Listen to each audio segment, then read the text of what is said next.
sure love politics. I love politics.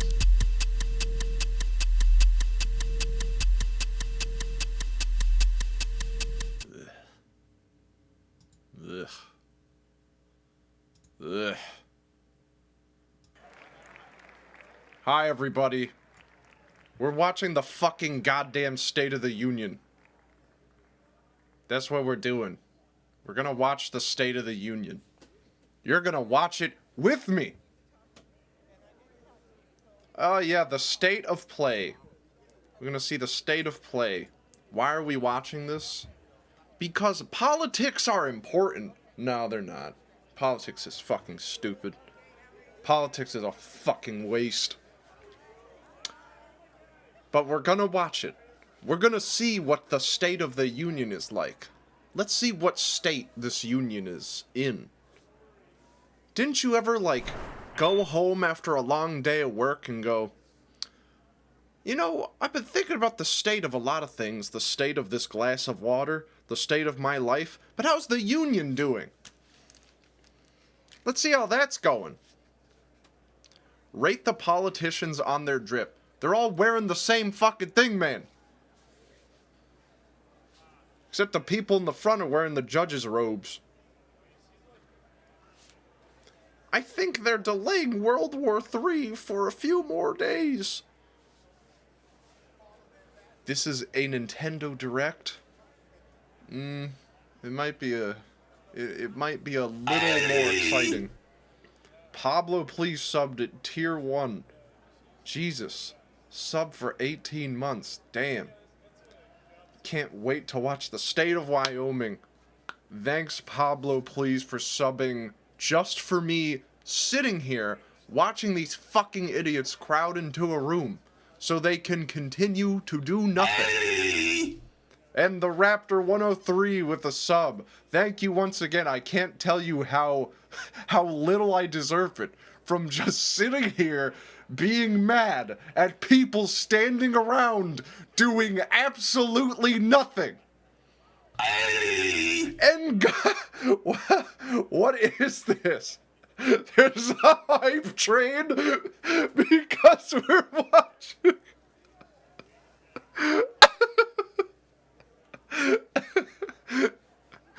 First of your stream that I've ever watched. Quite riveting content.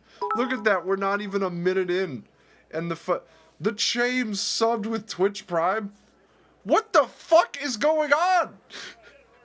Yeah, I guess people have been waiting for my opinion on this. My opinion being, I fucking hate this. I guess that resonates with a lot of people. Is they look at what I'm looking at right now and they go, I fucking hate this. I mean, it makes sense. Check it out, I'm purple or something. I mean, that's pretty cool. Do you think Joe Biden could beat Goku? You know what? Maybe. I think Joe Biden could legally beat Goku. Like, if Goku was like, hey, I need this, like, bridge fixed, Joe Biden would have it sent to Congress where it gets stonewalled and then nothing happens. But I guess that's a team effort on, like, Congress's and the Senate's part. So, it really depends. It really depends, I suppose. Whenever I see politics, my mind instantly goes, what does Khonjin think? Yeah, that's a really good, that's a very good, political filter. Who thought bright blue was a good idea, to wear? I don't see the bright blue. I see the bright red. See, isn't that funny? Don't you love this performative nonsense? You can tell they're right-wing because they're wearing red. They're on Team Red and wearing blue. Isn't that fucking funny? Jesus. Do you think any of the people in that room have played Elden Ring? They only know the word Elden. The ring is just something for the pawn shop, man. What would Khonjin do in a political situation? Do you politic? That depends. Like, I read news and get wildly upset. Which is also what everyone else does, except in a different way. I feel like a lot of people read Twitter news and they get very upset. And I mean, Twitter's an upsetting place, but you should never get your news from Twitter. Like, it's all bullshit. It's not real. You know what I mean? They only know the word ring because of the divorce. Back during the French Revolution, there was one question on everyone's mind. But what would Khonjin say? That's what I'm saying, man. They're like, alright, we're French, we're revolting now. It's time to chop some heads. Halt, heathens! Allow me to give my take on the situation. I'm an expert. I am an expert. I read the news and I get upset. My expertise is unmatched. That man in the military getup looks fake. Oh, the dude that everyone's shitting on? Are you talking about the guy who they're saying is like, it's the woke military? He's what, like, that? Don't even get me started on military related anything. Like, that's like the most zero IQ criticism to have of the military, but I digress. Why the guy's wearing pissed yellow to be mean? Shit, I'm missing all these comments. Let's see. Don't get your news from anywhere. Ignorance is bliss, I suppose. But there is some benefit to knowing what's going on, sometimes. My life has improved considerably since I unfollowed all the political Twitter accounts. Yeah, that's a pretty good move. Khonjin has the cold takes of the evening. Stone cold. They call me Stone Cold Take Austin. I know the Pentagon is a pokey stop. I would have stopped the Cuban Missile Crisis. I mean, I would have done it better. The general from Courage, the Cowardly Dog. If Khonjin walked in that room right now, everyone would fall to their knees and turn to dust. Obviously, pre-rendered cutscene. Yeah, been waiting for Khonjin's take on the Rittenhouse acquittal. Gus Breaking Bad? Oh boy, here he comes, the man of the hour. Joe Obama. Let's go, baby. It's Joe Obama. That's right. I came disguised as Joe Biden. I'm dropping my sequel, Obama 2. Why'd they announce Joe Biden's wife but not Joe Biden? He's a man who needs no introduction. Where's Gino? Where is he? Sweet, I got a hype train emote from being mad. Dad, can we change the channel? New SpongeBob episode is in 5 minutes. The only thing worse than the fucking State of the Union address is new SpongeBob episodes. I'm not watching that. Choo choo. I stopped using social media because all the news and stupid idiots always pissed me off, and my life has improved greatly. Yeah, that is actually good. You shouldn't use social media. It's all really bad. I use it because it's a propaganda arm. When I stream, 10,000 people see the alert. Oh boy. Rip Mr. Hillenberg, he would have been proud. Oh boy. Alright, time to add some volume. Can you hear that alright? Are you able to hear it?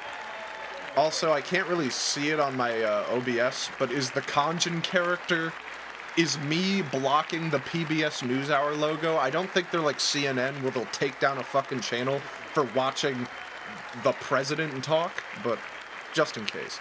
Okay, good. Very good. Just in case. You can never be too careful. Wonderful. Thank you all very much. Alright, let me set the ground rules beforehand. Are you okay with the fact that I might interrupt this, like, periodically to talk over these fucking lunatics? Are we okay with that? Thank you all very, very much. I assume there's no issue with that. Alright, that's what I'm gonna be operating off of. Madam Speaker, Madam Vice here we President, go. and our First Lady and Second Gentlemen, members of Congress and the Cabinet, Justice of the Supreme Court, my fellow Americans. Oh, what's he got for us? Last year, COVID-19 kept us apart. This year, And now we're it's finally bringing us again. together. Look at that. Tonight- We're back together. Look, the country's united. And it's, thank God, thanks to COVID. Tonight, we meet as Democrats, Republicans, fuck. and Independents. But most importantly, Is as this live? Americans. Yes, this is live. With the duty to one See that? another, This to is live America, shit. to the American people, to the Constitution, and an Oh, boy. unwavering resolve. So freedom we've will already always triumph solved the over divide. tyranny. We are not divided. Now we gotta destroy tyranny. Here we go. Thank you. Here we go. Anything about student loans, perhaps? Joe, you wouldn't happen to have anything about student loans, Joe. Joe, anything on the loans? You were talking about 6 loans. days ago, Russia's Vladimir Putin sought to shake the very foundations good. of the free world. Thinking he Now, could guys, make it I bend really don't want to go to his war. menacing ways. I don't want to have to battling pay this some defense calculated. contractors He to thought he could shit roll out some into weapons, Ukraine but and the world would I roll just over. might have to. Instead, he met with a wall of strength he never anticipated or He's gonna imagined. double He met the Ukrainian student people. loans. America used to be divided.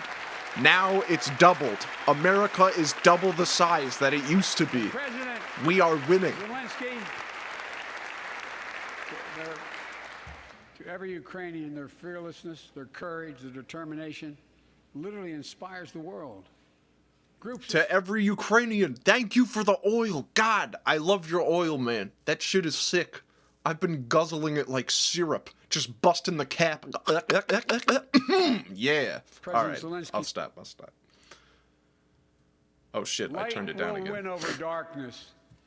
Ukrainian ambassador to the United States is here tonight, sitting with the First Lady. Let each of us, if you're able to stand and send an unmistakable signal to the world of Ukraine. Thank you. Hell yeah. Thank you, thank you. That's thank what I'm you. saying. I don't know who that is. I don't know where she's from. I don't know what her job is, but she stood up and I love it.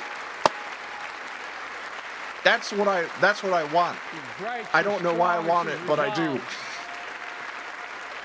She's from Ukraine, are you sure?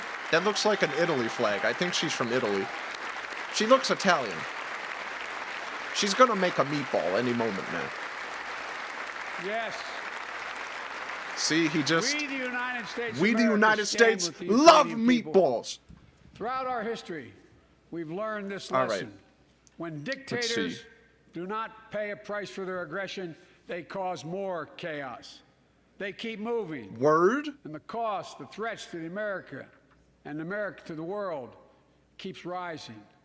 That's why the NATO alliance was created, to secure peace and stability in Europe after World War II. The United States is a member, along with 29 other nations. It matters. Let's American see, Joseph. diplomacy matters. American resolve matters. Putin's latest attack on Ukraine. You're going to get DMCA'd for just premeditated streaming The Phantom and Menace totally unprovoked. with no edits. He rejected repeated efforts at diplomacy. He thought the West and NATO wouldn't respond. That guy He is thought he could trying divide us so at hard home, to look in interested. this chamber, in this nation. He thought he could divide us in Europe as well. But Putin was wrong. We are Good thing ready. they ended We up are not united, divided. and that's what we did. We stayed united. We prepared extensively and carefully. That's why they call it We the spent United months States, I building think. coalitions of other freedom-loving nations in Europe and the Americas, from America to the Asian and African continents, to confront All Putin. right. Like many of you, I spent countless hours unifying. You were going to our get European DMCA'd for allies. streaming The Simpsons. We shared with the world in advance what pretty we knew good, pretty Putin was smart. planning, and precisely how we would try Pretty to smart. falsify and justify his aggression. countered United Russia's State of the lies with the Union. And now that he's acted, the free world is holding him accountable, Oh boy. along with 27 members of the European Union, including Come on. France, Germany, Italy, as Do well as it. countries like the United Kingdom, Canada, Japan, Korea, Australia, New Zealand, and many others, even Switzerland. are Even inflicting fucking pain on Switzerland, Russia and they're pussies. They supporting don't the do people of anything. Ukraine. Putin is No now offense to isolated any from the people world from Switzerland more in than here. he has ever been. I do love Switzerland.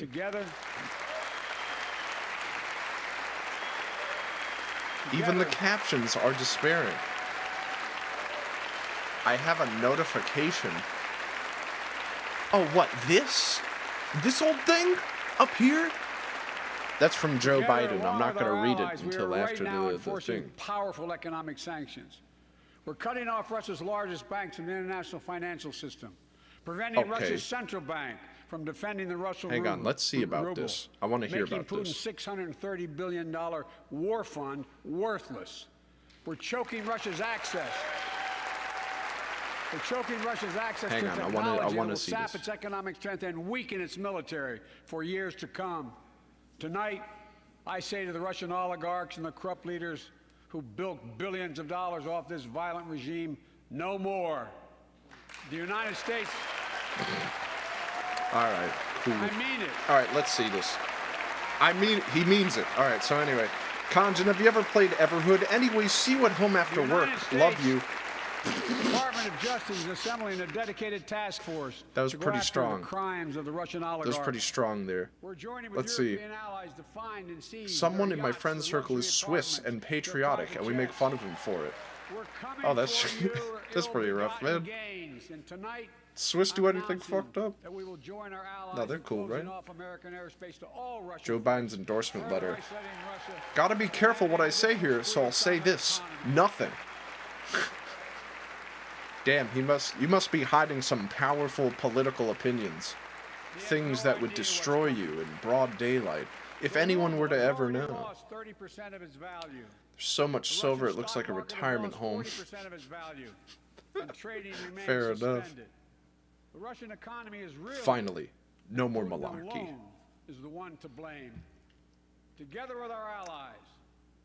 You know, I get that Putin is doing imperialism. Classic. I get that. I get that people in Ukraine are in trouble. But is it fucked up that I can literally only think about this event, this catastrophe, through the lens of, God, the USA wants this so bad. God, the military-industrial complex is like salivating over this. Just like, oh, what a delicious treat for me. It like doesn't take away from the fact that innocents are caught up in nonsense, and like I feel for them. But even more than that, like I just can't shake the most cynical view of it, which is like, oh yeah, oh it's wartime, baby, it's delicious. God damn. The United States and our allies will defend every inch of territory that is NATO territory with the full force of our collective power. Every single inch.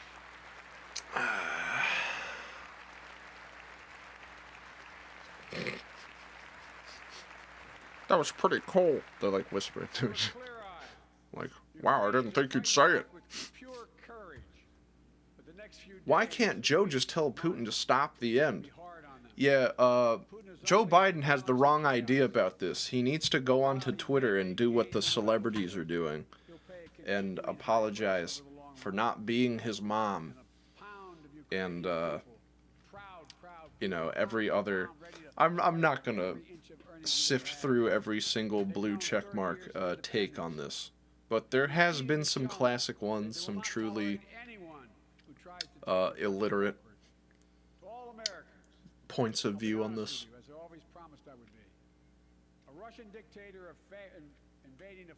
The fucking Baba Yaga has a Twitter account. I don't know what that is. Joe Biden needs to tell him that if he stops Putin, gets his black belt back.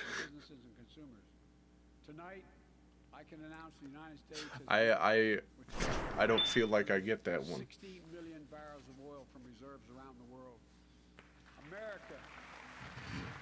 Oh, what are you gonna do about oil?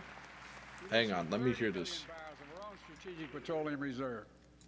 And we stand ready to do more if necessary, united with our allies. These steps will help blunt gas prices here at home, but I know news about what's happening can seem alarming to all Americans. But I want you to know, we're going to be okay. We're going to be okay. When the history of this era is That's written, reassuring. Let me tell you something. You guys have a serious problem on your hands, depending on which political affiliation you subscribe to. Now, if you're a Democrat, I'm gonna make something very clear to you. You are fucked. You are absolutely fucked. If you like Trump, though, if you're a Trump guy, this should all be very welcome news to you. This assurance that gas prices are not going to go up is a fucking fabrication. They will. And when they do, and it comes time for elections, you know who's gonna roll in and want to make things great again? Well, that'll be Trump. So, no, this will go well. This will go well. Depending on who you are. Depending on who you love. So let us continue to draw inspiration from the iron will of the Ukrainian people. To our fellow Ukrainian Americans. The International Taekwondo Association revoked Putin's black belt. Stand with you. We stand with you. Some may circle Kyiv with tanks. All right. But he'll never gain the hearts and souls of Please, the Iranian Khonjin, people. just miss once. He'll never I've been extinguish tortured their too love of much by freedom. this to miss. And he will never, It's not within my weaken the capacity. resolve of the free world. Dude, I got gas today, and it was almost $10 more than it was 2 weeks ago. Yep. This is gonna be bad. In an America that has lived through two of the hardest years this nation has ever faced. Bernie will come back with a vengeance? Okay. Alright. And so many families. I'm gonna ignore this again. I need to talk about that. Listen. I'm just gonna put my political biases on the table. Those of you who know me pretty much know where I align. But those who don't, I'm a Bernie guy, alright? I'm very much a Bernie guy. So, let me tell you something about Bernie Sanders. He's not coming back with a vengeance. The left is a fucking dead movement. I need you to understand this. Like, it's a bitter pill to swallow. It sounds rough. But the left is a dead fucking movement. We have nothing. Like, if you consider establishment Democrats the left, then I guess, sure, maybe, Trump runs, Biden, it could be another 50-50. But if you are Bernie Sanders left social democrat type, your movement is fucking dead. You have nothing. Okay? This is not... It's not pleasant to be telling people this. It doesn't make me happy. I like Bernie. I like him. But if you think we have any sort of influence here, you are out of your mind. Just out of your mind. Anywho. Screw politics for a sec. If Nintendo, in some alternate dimension, made PC ports for their games, would their consoles even sell? Man, I don't know. That's not where my brain is at right now. I hate that you're completely right. So do I. Like, by the way, the left doesn't have to be a dead movement. It doesn't have to, like, and it's a funny thing, because obviously if you talk to someone who's right-leaning, they'll be like, the left a dead movement? Are you kidding me? The fucking communists are taking over. What the hell are you talking about? So, this all hinges critically on the idea of how much value you place in the culture war. If you think the culture war is important, then, I mean, fine. I guess then the left is a threat to you, but the culture war's fucking stupid. It doesn't mean anything. Like, if you really hate the corrupt powers that be that fuck you all the time, then the culture war, you should know that the culture war is a ball of yarn to distract people with. It's so idiots knock it around with each other until they get tired, go to sleep, wake up the next day, and continue their minimum wage job until they are dead. The culture war is a waste of fucking time that means nothing to no one as far as, like, substantive policy goes. So, you need to consider that. If you, listen, I'm not here to fucking take down any political ideology. If you're on the right, if you're in the chat, I disagree with you, but I'm not here to fucking destroy you. But I need to, like, set your eyes straight on this. And this is a both sides of the issue sort of thing. Because, like, the greatest weakness of the left, the in my view, is how much importance they put into the culture war and into meaningless gestures that do nothing to gain actual power. Anyway, I've went on about this too long. I'll turn this shit up. We'll see what he has to say. We're done talking about infrastructure weeks. We're now talking about an infrastructure decade. Ah, infrastructure. How good. That's gonna pass. I'll bet you everything I own that it's not passing. To win the economic competition of the 21st century that we face with the rest of the world, particularly China. Made to fight each other instead of the actual powers that be. Yep. The American people. But that's classic. That's like super classic. That predates. Roads, airports, God, that predates our lifetimes. And we'll do it to withstand the devastating effects of climate change and promote environmental justice. We'll build a national network of 500,000 electric vehicle charging stations. I don't know if I even want to talk about my fucking dumbass uninformed opinion on climate change. I won't even go there. But let's see. If you like Bernie so much, tell me why Al Pacino is older than him and Bernie looks 15 years older. That's what being a real one does to you.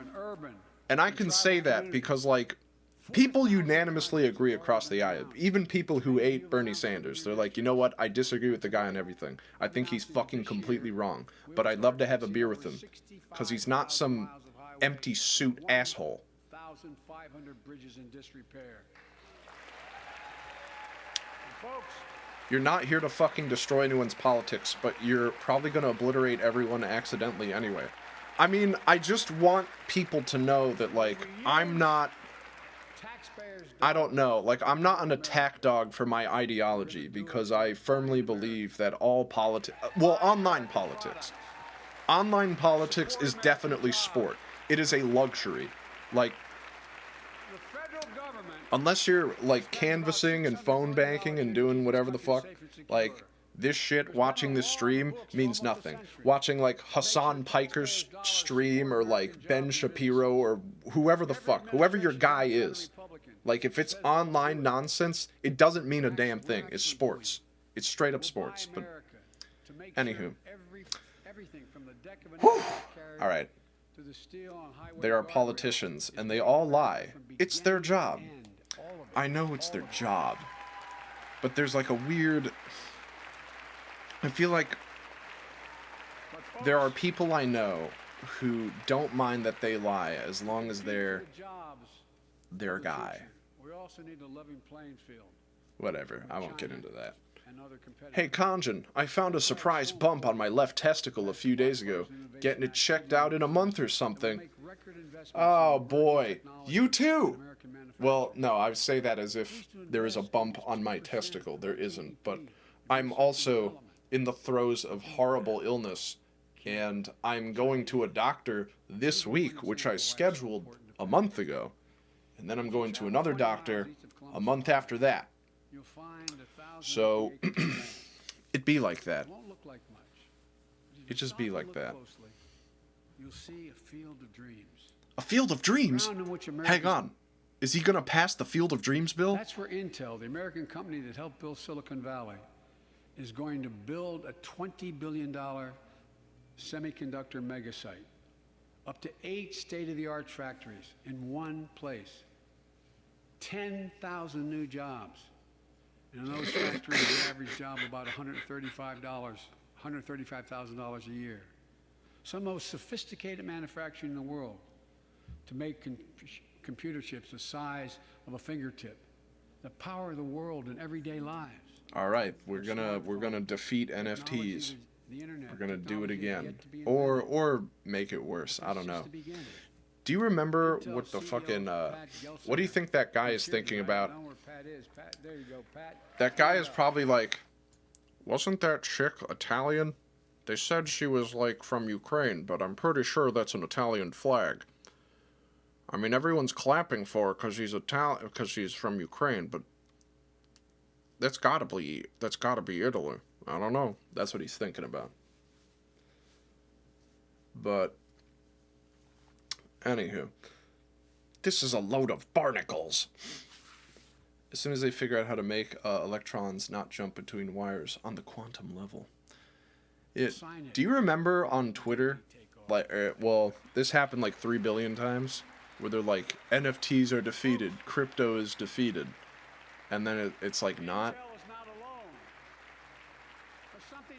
I know it's not like particularly important to bring up a stupid movement that happened on Twitter a lot, but that one especially got to me, because like, I thought the whole idea behind NFTs and stuff being bad is that the environmental impact is horrible.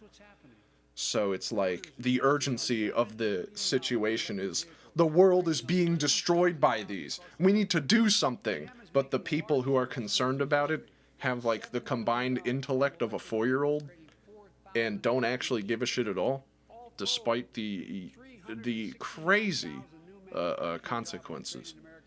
That was weird. That was weird.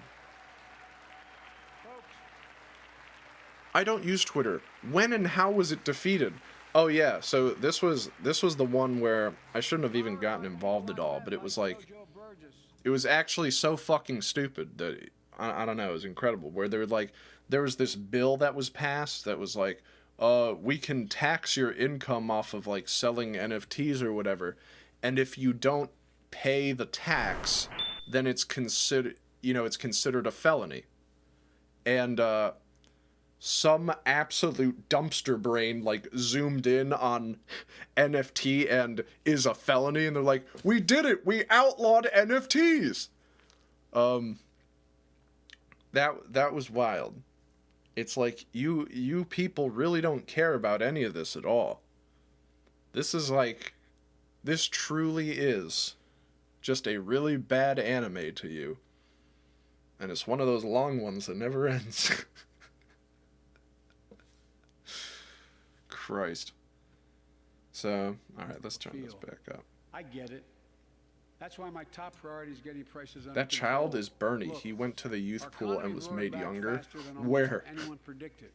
But the pandemic meant that businesses had a hard time hiring enough people because of the pandemic to keep up production in their factories. This is the greatest So we didn't have shit people post in the making modern those era, and I beams will that went die in on the this buildings hill. because they were out. The factory was closed. The panic also disrupted Khonjin, the would you be global so supply gracious chain. as to give us a rundown Factories of closed. what kinds of When that voters the happens, it Khonjin takes House longer to characters make are, goods and their and big get them to political the takes? warehouses, to the stores, and prices go up. Sure. Okay, so Gino is definitely a right-winger. There's no if, ands, or buts about it. He is like alt-right. He is all in. I think Gino is like, he's alt-right, but he thinks Nazis are, he'd call them cringe. he would use the word cringe. He'd be like, yeah, like, people are fucking pussies, and the alt-right's got some good ideas. I don't know if the Nazi stuff is weird, but like, that just happens sometimes. Like, that'd be him. Khonjin's dad, he's like an establishment Republican. He literally identifies as Republican, but he's very socially liberal. He's just like classic boomer, so much money.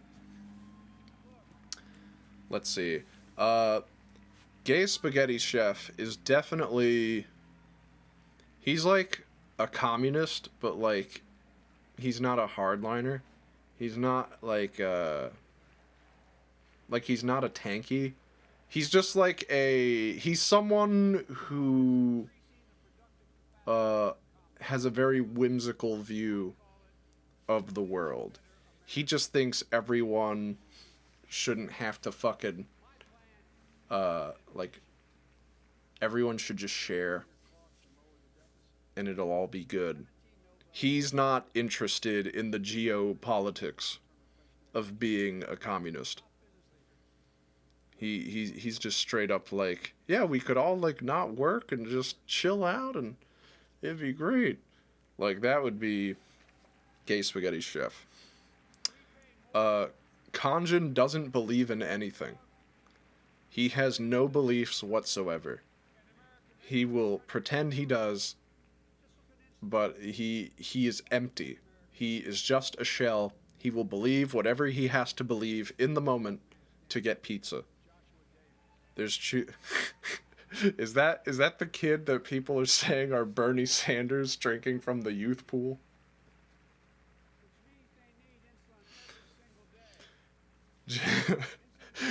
I hate that seemed immediately apparent.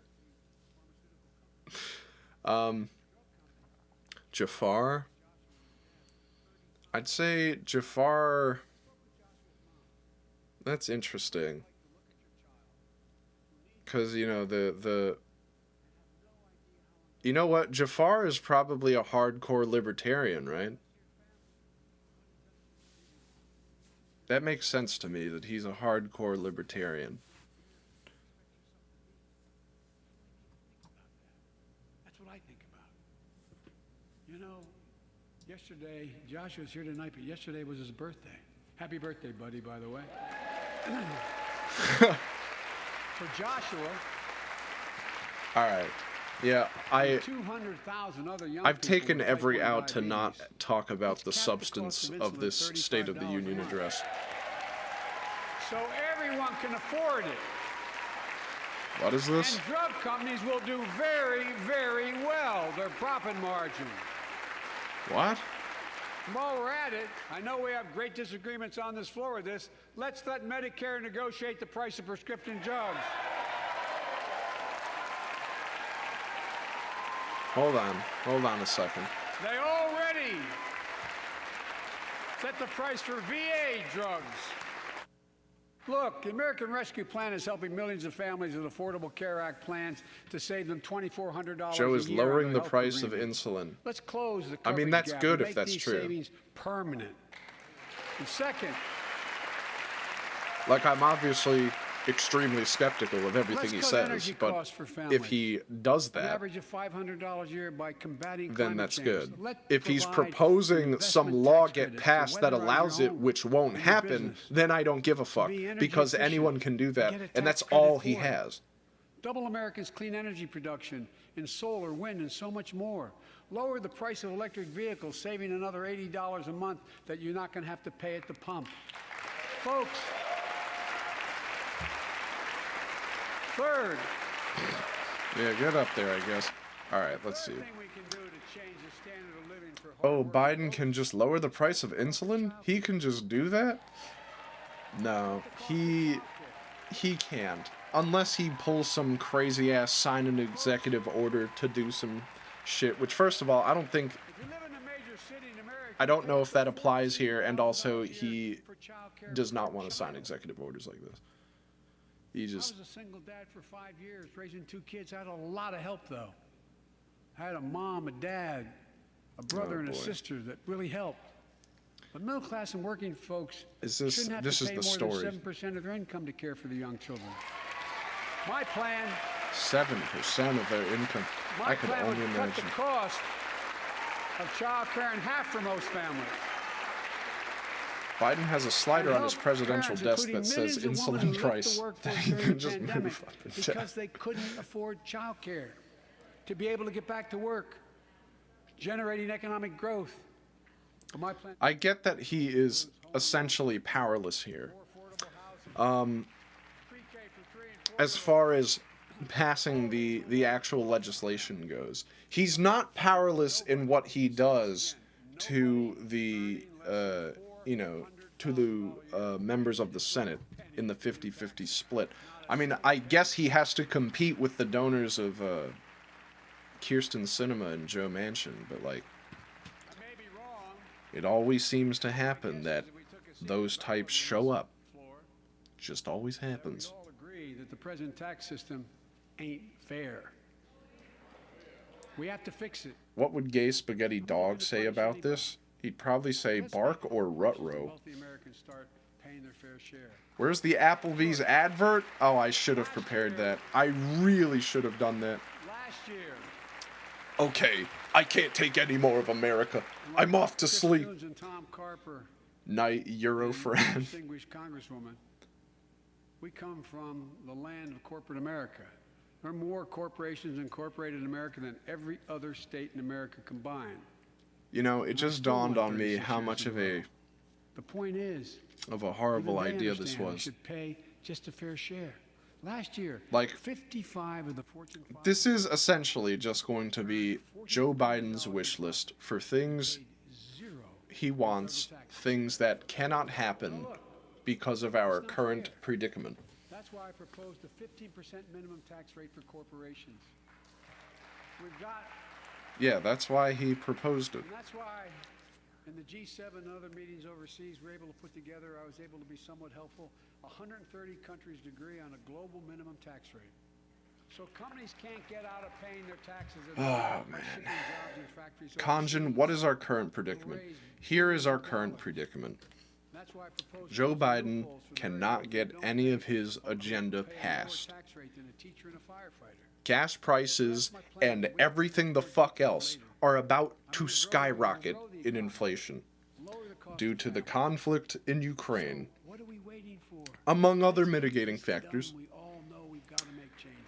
And so when it comes time for re-election, Donald Trump is going to come back. He's going to walk on over.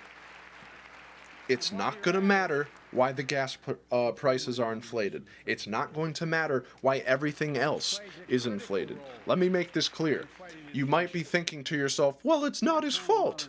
You know, it's a very complex situation with a lot of nuance involved. It's like, that does not matter. If you think that matters, you are delusional. The American voter has the IQ of a fucking stump. They're just going to see, my conditions are bad.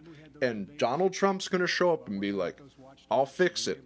Again, it doesn't matter that he was already president. It doesn't matter that they already saw basically how ineffectual he was. Something that is crazy to me is that he was the president and his most ardent supporters watched him in action, and he just did what every other president before him did.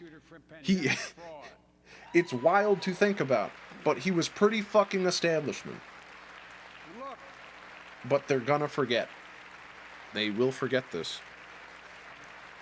And to any right-wingers in my chat right now is thinking, well, you know, we got guys like Ted Cruz and Ron DeSantis. You're out of your fucking mind if you think they are going to beat Trump in a primary. If he runs, he's getting the nomination.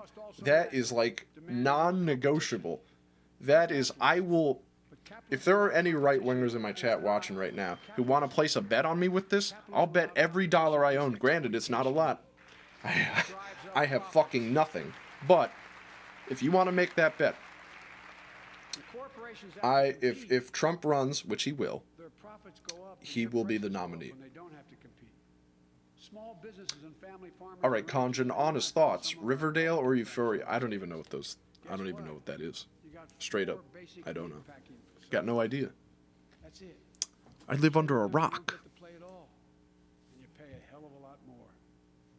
Correct? Oh, okay, I win. See what's happening with ocean carriers moving goods in and out of America. Capitalism without competition is exploitation. Joe Biden just now? Did he really just say that? Foreign-owned companies raised prices by as much as 1,000% and made record profits. Tonight, I'm announcing a crackdown on those companies overcharging American businesses and consumers. And folks, Okay, what is this? Hang on. I want to hear this.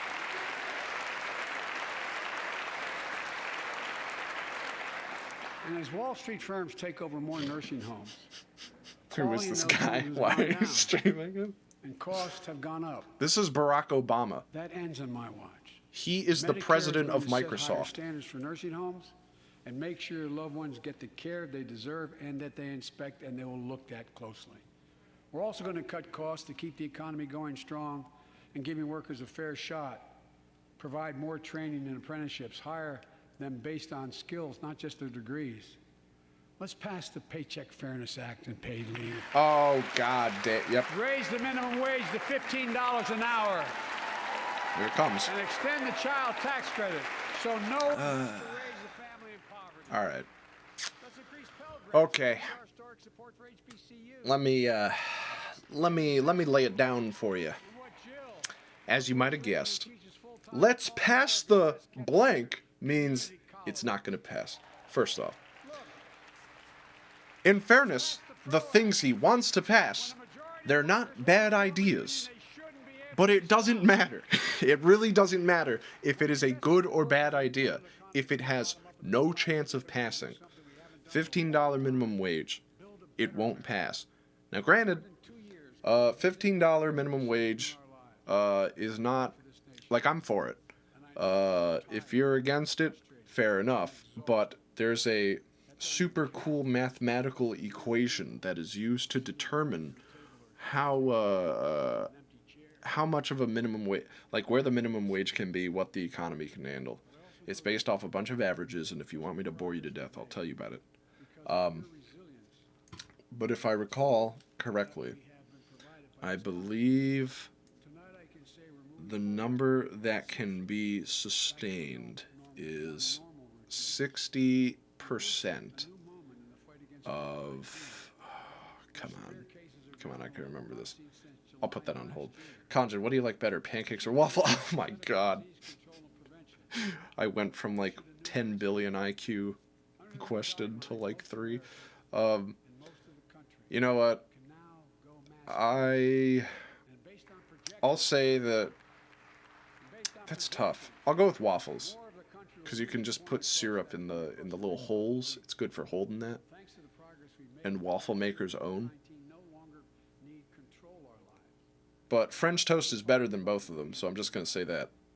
Tonight, I say that we never will just accept living with COVID-19. We'll continue to combat the virus as we do other diseases. I think nobody should get money, and we all live in the trees and eat fruit. We have to stay on guard. And here are 4 that's common not so sense bad. steps as we move forward safely, in my view. First, stay protected with vaccines. 608. Got to get rid of those We know how ads. Fuck incredibly the effective ads. Vaccines are. If you're vaccinated and boosted, you have the highest degree of protection. We'll never give Why up does on this old guy vaccinating have a America. hype squad? Now, I know parents I don't of know, kids but under it gave 5 me a are eager to hype see train the at the vaccines beginning of the authorized for stream. their It was pretty children. wild. Scientists are working hard to get that done. We'll be ready with plenty of vaccines if and when they do. And the cases We're all skyrocket ready. again. Well, We are also Okay. ready with antiviral treatments. so I want to tell you all something interesting that will maybe, it might be good to know this. So the way viruses work is they become less lethal as they mutate generally. And the reason for that is a virus wants to mutate. It wants to spread. That is essentially its sole purpose in life. Yes, they need to spread. They need to survive. So when it mutates, it will make changes in order to be less lethal to its host. Now, this isn't me saying like, oh yeah, fuck it, just do whatever the hell you want. But the idea of cases maybe picking up again will hopefully not scare you guys too much, knowing that whatever COVID mutates into will be far less lethal than what we were originally dealing with. So just something to keep in mind. Much better at detecting new variants. If necessary, we'll be able to develop new vaccines within the instead of maybe months or years. I'm standing up and clapping whenever you mention viruses. I love COVID-19. Tests, masks, pills, ready if needed. I can't promise a new variant won't come, but I can promise you we'll do everything within our power to be ready if it does. Third,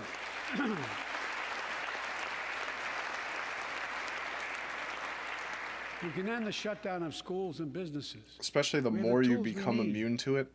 I don't think you It's time become for America immune to to get it back just to work by and fill having our great mutations. downtowns again with people. People working from home can feel safe and begin to return to their offices.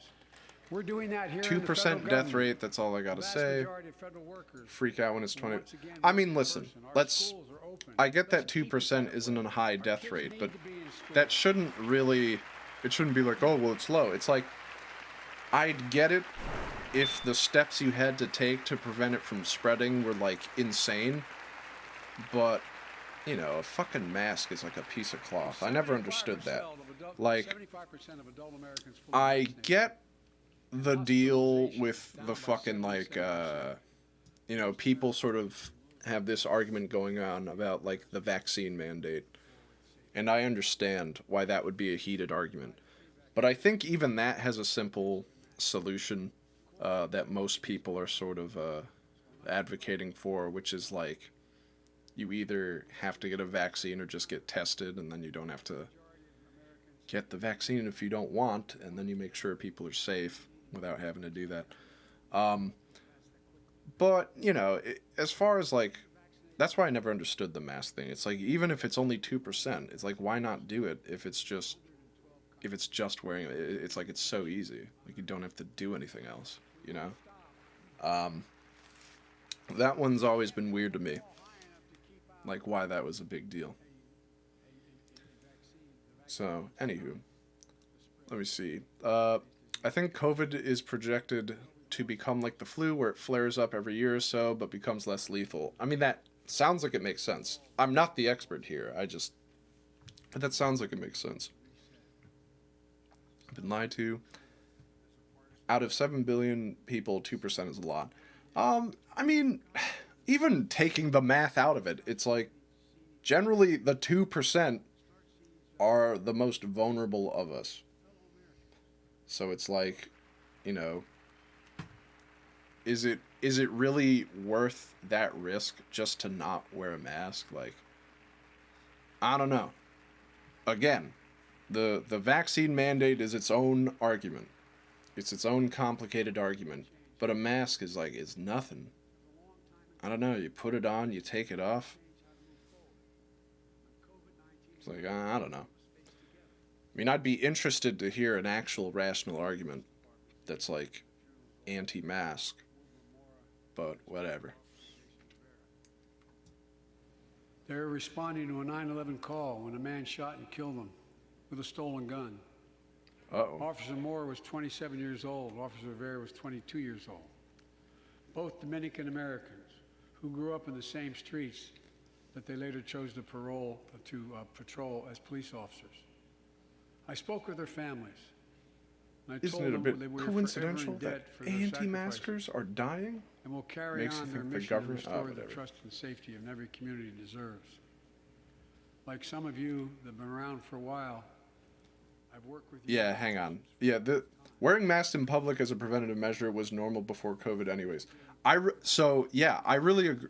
Like, that fucking dude who played Smash 64, I think his name was Prince, he'd always do the combo contest, and he always showed up wearing a mask, and I was like, that's such a smart thing. I wish that became the norm. And then I think I must have made that wish on a cursed monkey's paw or something, because then COVID happened. But, like, yeah, anyway. And restricted no-knock warrants for its officers. That's why the American Rescue Plan that you all provided $350 billion that cities, states, and counties can use to hire more police, invest in more proven strategies.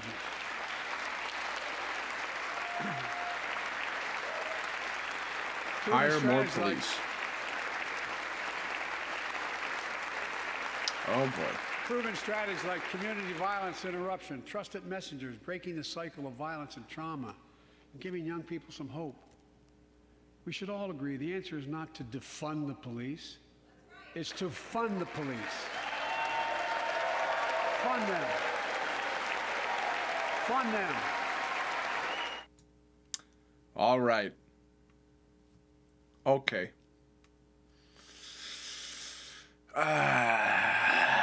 This is gonna be, oh my fucking god, yeah. Republicans alike. I'm gonna hit you with some real shit right now. I'm gonna hit you with some real shit, okay? I get why everyone's gonna be like, that's fucking dumb. Basically because it is. Biden is a conservative. This is true. Here's what you gotta do with the fucking police. And what I'm proposing isn't some idea that I came up with while I was sitting in my, underground library reading books by candlelight. And I was like, I've been inspired. I, Khonjin, a genius, have come up with this idea. No, this is something that has been tested already. This has been seen in my home state, in New Jersey, in Camden. Here's what they did. Are you ready for this? They abolished the police force and then filled it with new fucking people. Do you understand what I'm saying? Like, they just got rid of everyone on the police force. Like, you're fired. You are gone. You are a dead man. Get out of here. And then they just replaced them all with new people who were not corrupt, who had no fucking behind the backroom deals going on. And do you know what happened to crime in Camden? This crime-infested fucking county in New Jersey? Crime dropped by 50 fucking %.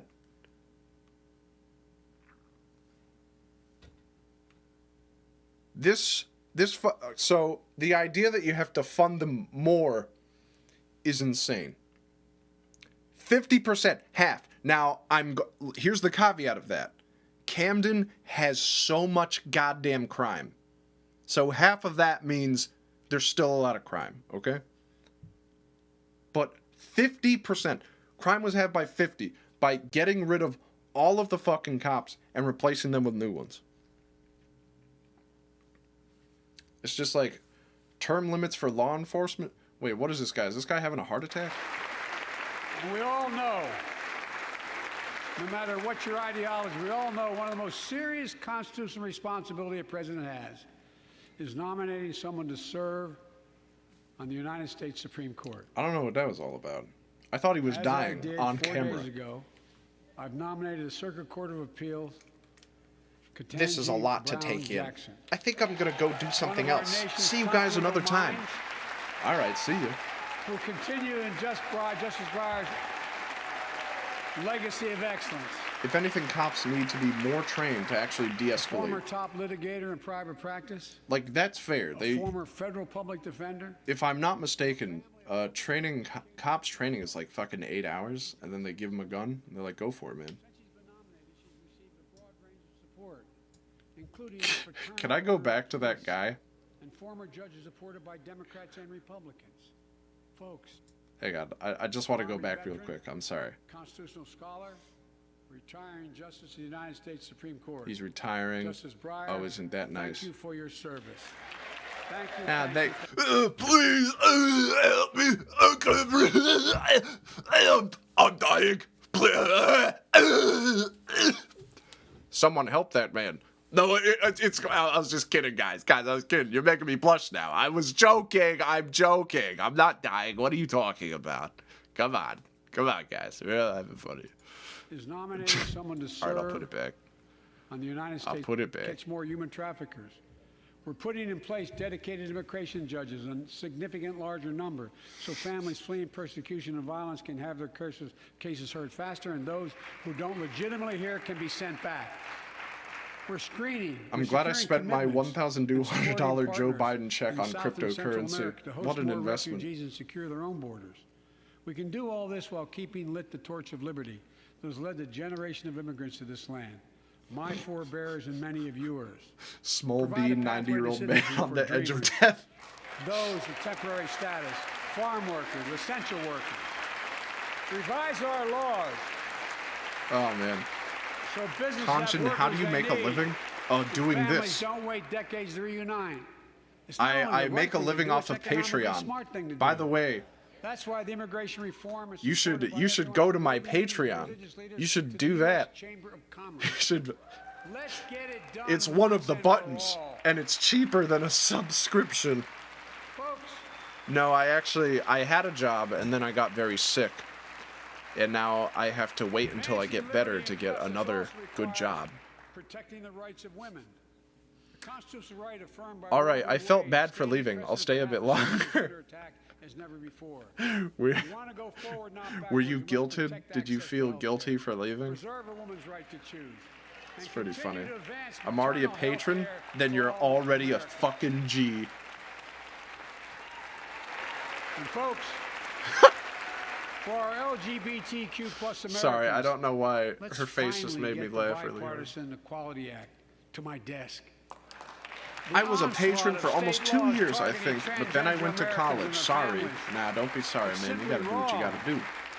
I said last year, especially to our younger transgender Americans. Besides, always have like your on a right real to note, be like, present you know, so you can be yourself. I hawk the Patreon, obviously, but it's fucking hard out here. Folks, I don't begrudge anyone who does not have money to throw away, because Jesus Christ, man. Like, just demonstrated just for look all around years you. we do not agree. So, you know, And that I appreciate we it, do agree on a lot more things. but, Than you know, oh shit. I signed 80 bipartisan bills into law last year, from preventing government shutdowns to protecting aging I gotta Americans wait to from get back still home too to common get my hate new crimes, card to renew my reforming Patreon sub. military Got justice, hacked a few weeks back. Oh and my will soon god. be strengthening That's the not Violence good. Against Women Act that I That's first pretty wrote rough. 3 decades ago. Watch yourself. It's important. The Violence Against Women Act. Alright. It's important for us to show. Unfortunately, whenever he talks about the Violence Against Women Act, all I can think about is that fucking debate moment where he's like, and we gotta take the... It's like the Violence Against Women Act, and we just gotta keep punching and punching and punching at it. And punch it some more. Show that bill who's boss. We can do. Increase funding for prevention, treatment. Just harm subscribe to the reduction and Khonjin recovery. Get rid Patreon. of My son Granby won't be outdated eating rules and tonight, stop but he doctors doesn't know I'm and- supporting a and real stop cause. doctors He has a prescribing. lack of vision. That's what we treatments. call that. Stop a the lack flow of illicit vision. drugs by working with state and If he local says law he's hungry, enforcement just to go after solemnly the shake your traffickers. head at him And if you're suffering from and addiction, mutter under your breath you your know disappointment. you're not alone. I believe in recovery, and I celebrate the 23 million Americans in recovery. Second, let's take on mental health, especially among our children whose lives and education have been turned upside down. American Rescue Plan gave schools money to hire teachers and help students make up for lost learning. I'm sorry. Hire Hang school on. parents I'm to make sure your sorry. school, Okay. your school does just that. I misheard what he said as, let's take on mental hell. And then they showed that woman's face. Okay. Alright, fuck it. Let's just take a look. As Frances Haugen, who is here tonight with us, has shown, we must hold social media platforms accountable for the national experiment they're conducting on our children for profit.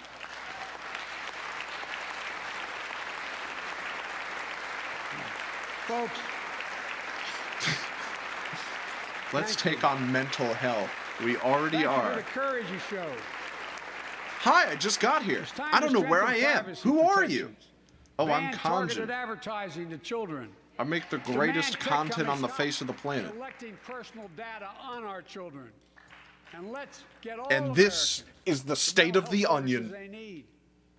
More people can turn for help. Something about corrupt leaders and then cuts to the dude. He's like, I'm not going to say any names. Twitter is turning the kids communist. Sad face. Or angry face. The third piece of that agenda is support our veterans. I didn't know you were on Donkey's channel. Yeah, we did like one video, I think. They're the best of us. Nice. Glad I can be here. Hi, Khonjin. What's up? So we have a sacred Yeah, obligation if you need excruciating context for who I am, check out my YouTube channel. Well, don't, I guess. It's assistance and job training. well, do whatever the hell you want. But Lower-income veterans get VA care. we're just suffering through this. Sometimes I subject myself to politics. One being And faces breathing in toxic usually it's during the debates, but I thought, what the fuck, why not? Why not fire off some bullshit about the politics? I've been in and out of Iraq and Afghanistan over 40 times. I can't wait for Kirby's Frantic Onion on March 25th. Me neither. The waste of war. medical and hazards material, jet fuel, and so much more. Let me see this. And they come home, many of the world's fittest and best trained warriors in the world. Never the same. Headaches, numbness, dizziness. Oh boy. A cancer Here we that go. would put them in a flag-draped coffin. I know. Here we go. One of those soldiers was my son, Major Bo Biden. I don't know for sure. Wait a second. Hang on. Can I? I'm going back. I missed that. I don't know why they started booing. And earlier than that, he lived with a cancer that would put them in a flag-draped coffin. I know. One of those soldiers was my son, Major Bo Biden. I don't know for sure if the burn pit I think someone was interrupting him. Which was near in Iraq and earlier than that in Kosovo is the cause of his brain cancer, the disease of so many other troops.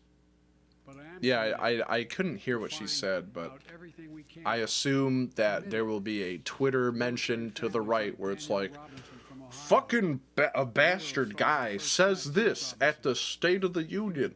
I can't believe it. I just can't believe it. We're never gonna get that stupid State of the Union. It's gonna be like that. The size of football fields. Danielle is here with us tonight. They love going to Ohio State football games. America doesn't care about soldiers after they retire. Yeah, if this is another wish list thing, I mean, sure, why not? We should fix the VA. Let's do it. And he loved building Legos with their daughter. But cancer from prolonged exposure. It's Veteran Affairs. Lungs and body. Danielle says Heath was a fighter to the very end. It's healthcare for veterans, which is notoriously mega shit. Basically, here is what the VA does. They say you're sick, well, go in the parking lot and kill yourself, and then most of the guys do that. The VA is pioneering new ways of linking toxic exposure to disease, already helping more veterans get benefits. And tonight, I'm announcing we're expanding eligibility to veterans suffering from 9 respiratory cancers. I'm also calling on Congress to pass a law to make sure veterans devastated by toxic exposure in Iraq and Afghanistan all right, Congress. get the benefits and the comprehensive health care they deserve. Go for it. Dude, 3.8 thousand points. I don't even know what the... God, I have to, like, make these things for channel points and stuff. But everyone has, like, 1 billion. And fourth and last, let's end cancer as we know it. This is personal. Supposedly the yell was Lauren Boebert shouting that 13 people died in Afghanistan. Huh? This is personal to me and to Jill and to I don't even Kamala get that. and so many of you. Is that like an So own? many of you have lost someone you love. Husband, wife, son, daughter, mom, dad. Well, fair enough. Cancer is the #2 cause of death in America, second only to heart disease. Last month, I announced the plan to supercharge the cancer moonshot that President Obama asked me to lead 6 years ago. Our goal is to cut cancer death rates by at least 50% over And the here next it is. 25 years. I think we can do better The than cure that. for cancer. Turn cancers from death sentences into treatable diseases. More support for patients and their families. To get there, I call on Congress to fund what I call ARPA-H, Advanced Research Projects Agency for As Health. I watched this, I realized this was a Pattern after mistake. DARPA and the This Defense truly was a Department. mistake. Projects that led in DARPA to the internet, GPS, and so much more to make our forces more safer and be able to wage war with more clarity. I feel like no matter what they say, this is, you know, this whole video here is just a whipping post for very angry political takes. And nothing else. Like, he's not even saying anything terribly controversial here. Just like, cancer is pretty bad. and I call on Congress to pass this legislation. You never know, it could happen. You can't prove it won't happen. It's like, you know, it won't. It won't happen. But it's like, I don't know. It's like if a mouse told you about all of his good ideas. It's like...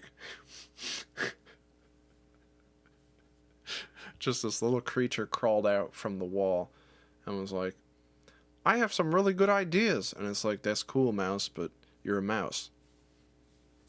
What are we going to do here? I'm the worst kind of political person. Oh, yeah? Oh, you're going to eat it all up? Yeah, I guess that does make you the worst kind of political person. Our purpose is found. Our future is forged.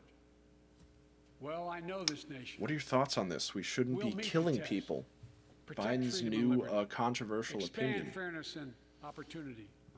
And we will save democracy. Well, that's interesting. As hard as those times have been, I'm more optimistic about America today than I've been my whole life, because I see the future that's within our grasp. Because I know there's simply nothing beyond our capacity. We're the only nation on earth that has always turned every crisis we face That's so into perfect. an opportunity. That's the fucking only nation perfect. that can be defined by a single word: possibilities. That is the ultimate contrast. I love that. I can see our future. It's Mitch McConnell, this guy who will make sure, along with everyone else, that Congress and the Senate remains in gridlock. We are stronger today. We are stronger today than we were a year ago. Oh, boy. And we'll be stronger a year from now than we are today. Yep. This is our moment to meet and overcome the challenges of our time. And we will, as one people, one America, the United States of America. God bless you all, and may God protect our troops. Thank you. Go get him.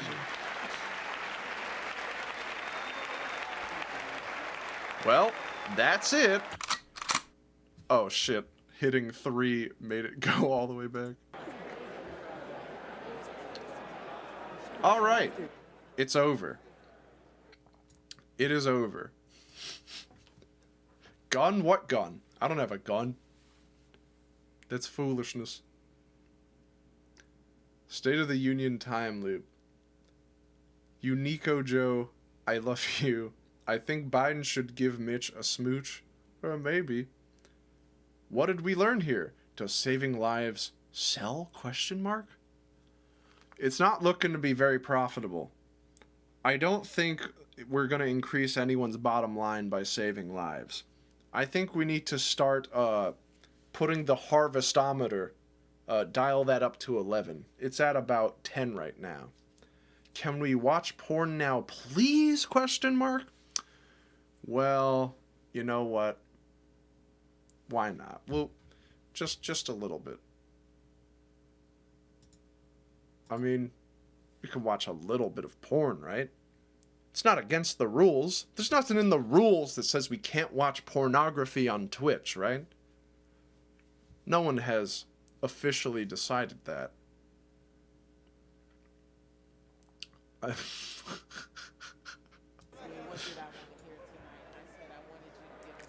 Yay, group porn time? No, I don't think so.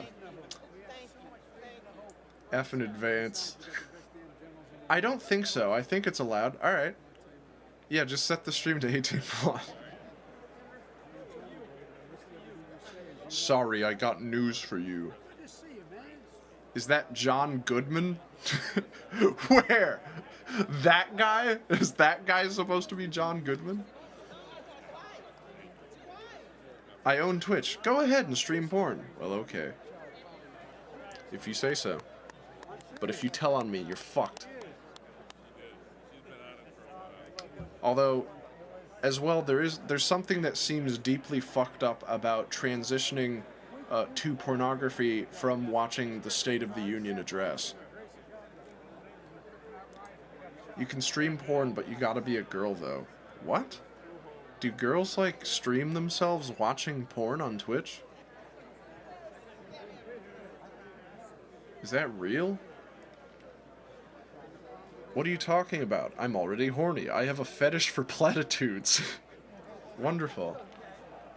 State of the Union undress. Wow, wow, I see. I see, everybody's going crazy. Yeah, I'll just put on my pornographic music. This is the music I listen to when I watch porn.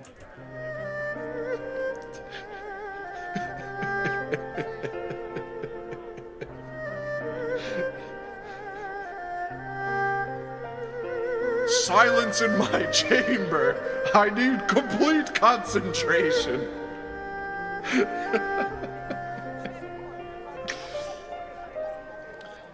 Yeah, I make sure that I have absolute focus. I have to channel my ki, or my chi, or however the fuck you say it. Remember when Khonjin had boobies that one episode? Yeah, man, that was pretty. That was fucking awesome. That was top. I can't believe people were angry about that. Like, I suspected that people might be angry about it. Like, maybe they're like, what is this? He put titties in there? Like, it's just this episode about a girl's tits. That's stupid. Or maybe even misogynistic. I don't know. I thought people would say that. But no. They're like, I can't believe how transphobic this is. And I was like, dude, you people are so fucking dumb. I can't begin to understand the world you live in. But anywho, can we watch the boob episode together? You know what? Did I ever, I never watched season 8 on stream. I never did that. So I could just watch it. I could watch season 8 and give you commentary. Please? In all caps? You know what? Why not? Why not? The return of live stream to live. That would be funny.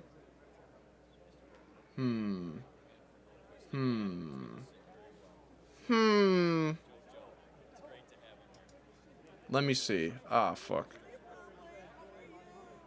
I mean, I want to do it, but I want to set up the stream. Okay, yeah, just deal with the infinite portal for a moment. Because I would like to set it up so it's set to like window capture so we can actually see the videos correctly. You could just live stream and leave. The Khonjin House POV. Alright, let me just set something up here. Let me just try something. Something simple, okay? It's not complicated. I'm just gonna do window capture. We'll call it COV. Because I don't want to type any more than that. Oh, no. No, don't show me that. There we go. Window capture. This is so much better. We'll put this in the right spot and everything. Everyone will love it. This will truly be the future of streaming. Look at that. Look at this. What a marked improvement. We can't see Kanji anymore? Yes, you can. He's back now. Opalu VA has been reported because you fucked up for the last time. You, me. What did I do? Alright, let's see. You should read that YouTube notification from Joe Biden. Nah, fuck that.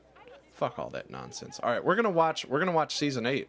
We're gonna watch season 8 of Khonjin House. I'm gonna give you my commentary. That's what we're gonna do here. Are you ready? I'm gonna change it. I'm gonna change the fucking title of the stream. Here we go. Khonjin House season 8. I forgot that was set to that button.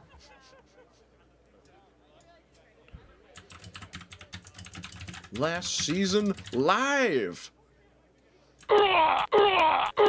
That's so funny. I love that. What is this? Like talk shows and podcasts, I guess, would be the correct category. Pawner. Porn. Prom? I heard season 8, which I'm totally not in. That's true. There's nothing in the credits that would suggest that. Alright.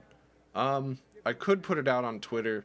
Nah, fuck it. You guys just put it on Twitter. Go to Twitter and tell people. Because I don't want to go to Twitter and update it again and be like, now we're doing this. Well, I guess I could. You know what? Fuck it. I will. Shit. Here, you get to see my Twitter now. Wow. It's the tweeting experience. Wow, look at all this. Well, what's that? That's really funny. Alright. What should I say here? Wait, I can't reply to my own self? The hell is this? Oh, I have to type it. Okay, now we are watching season 8 and doing live commentary. There, I gave them enough of a warning. I don't need to go and fucking do all that shit. Alright. Khonjin House. Let's do this. Season 8. Open Sesame. Pull it all the way back. Alright, let me just make sure this looks fine. That looks fine. This looks fine. It's gonna be weird having all these Khonjins on screen. Alright, let's do this. We'll go through each episode. I'll give you the context that's needed here. Let's up that volume at maximum. So is this Twitch commentary or commentary? I don't know what that means. I'm just gonna do the commentary. You'll see. You'll see which one's real.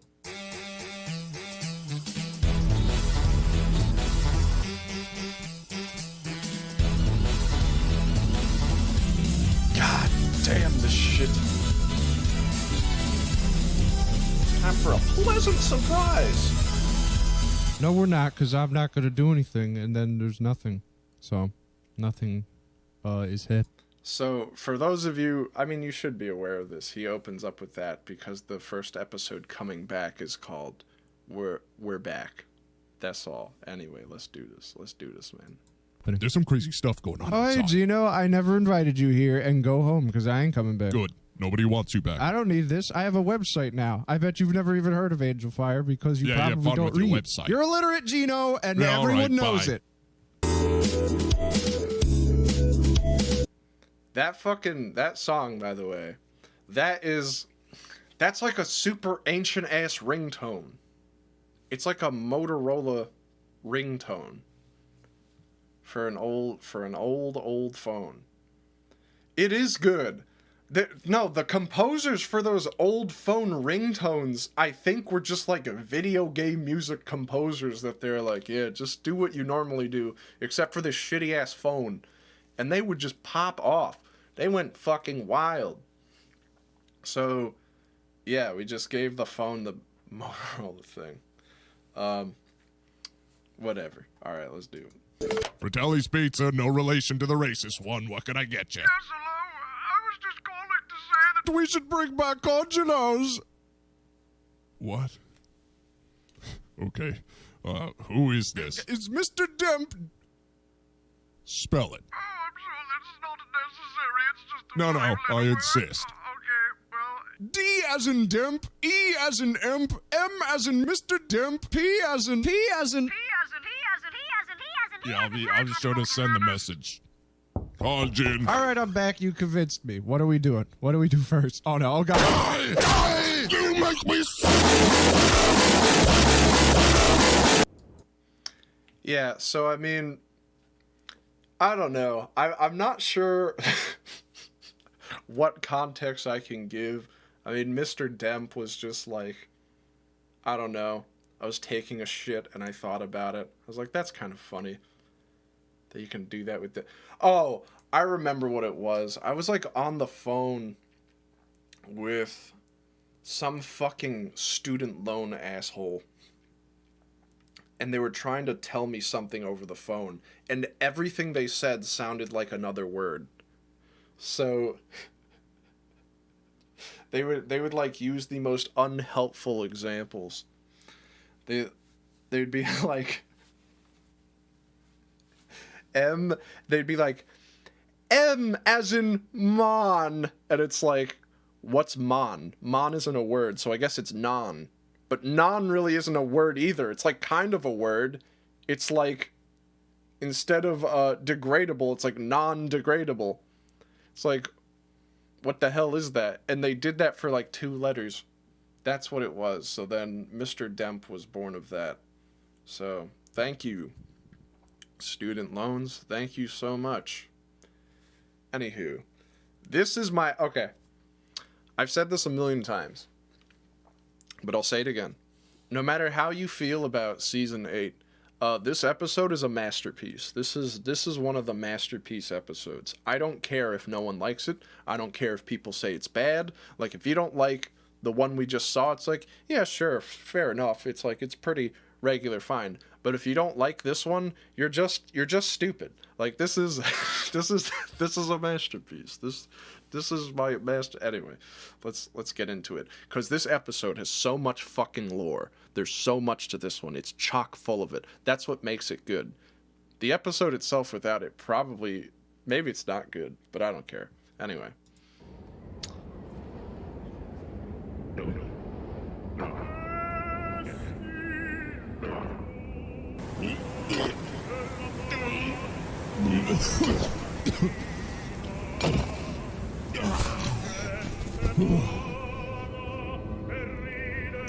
Oh, also, that first shot there, where it's like this is just from a video on YouTube called like 10 hours of ambience.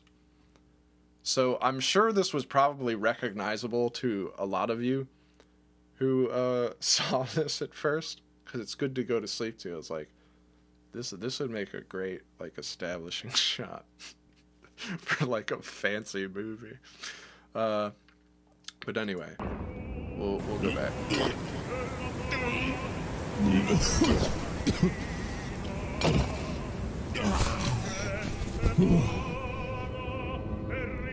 Could it be? After all these years, after all this time, I finally made it, my master. There is a lot to discuss. There is so much to get into. The backstory of what you see in front of you is legendary. This is truly the soul of this episode. So, I used to be in this Discord called the Star Syndicate Discord. And basically, I don't know, it's just a bunch of maladjusted individuals. And we would joke about shit and make fun of people, I guess. That's basically what they do. So, we had this member in there, this guy named Joel, and he was a fucking idiot. But like, I don't know. I'm not necessarily interested in picking on someone just because they're a fucking idiot. Like, at least in a way that is not, how would you call it? In a way that was not exemplary. In a way that was not extraordinary, if you were just kind of a stupid guy. So, anywho, this guy Joel comes in, and a friend of mine, he really hates him. He's so annoyed by how dumb he is and the dumb shit he says. And he's like, you should look up stuff, you should look up things on Joel. You should try to find some dirt on him, because he's a fucking idiot. And I was like, I don't care about any of this. I don't care about Joel. I don't care about your feud with Joel. This is all nonsense. Like, you go fucking do it. But then he goes, I was looking through like his old shit and I found this picture. This dragon character was Joel's OC that he was in love with. Like he would call this character his girl. Like that this MS Paint dragon. So he showed me that, and then I was like, okay, now I am interested, because this is really funny. Like, this is an extreme. This is just one image, by the way. There's like this whole MS Paint character sheet of this wild ass dragon thing. So we're all like having a laugh, and we're like, Joel, what's up with this, man? What's up with this please show it if you can. I mean, I don't know where to find it, but if someone who is familiar with this is watching, then post it in chat and I'll open it. Like, if Locke is in here or something, or Bobby or Snoz, although I don't know if Bobby knows about this, but if Snoz is in here and you post the character sheet of this dragon, I will open it on stream and we'll take a look. It's very, very funny. So anyway, we see that, and, you know, it's a laugh and a half, and I start writing episode 72 much later. And I've written to the point where, like, I know Gino climbs on top of a mountain and finds his master, but I don't know who his master should be. I only know that he has one, and he's very loyal to him.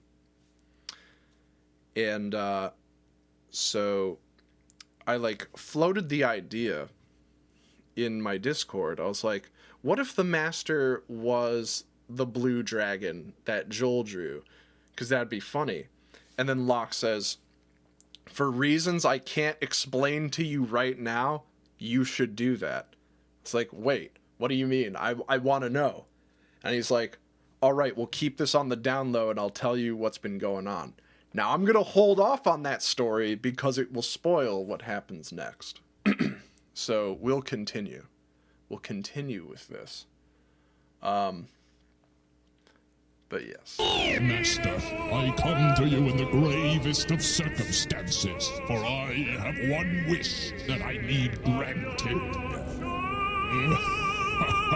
And that's how I met my master. Wow, that's really something, Gino. You know, I also saw my master just the other day. No, you didn't. Yeah, I was on a big mountain. Oh, kinda here like we go. That mountain, Sure. but bigger. What did he look like? Well, really, she looked like your master. Oh, really? But, 3D. Really? And talks. Really?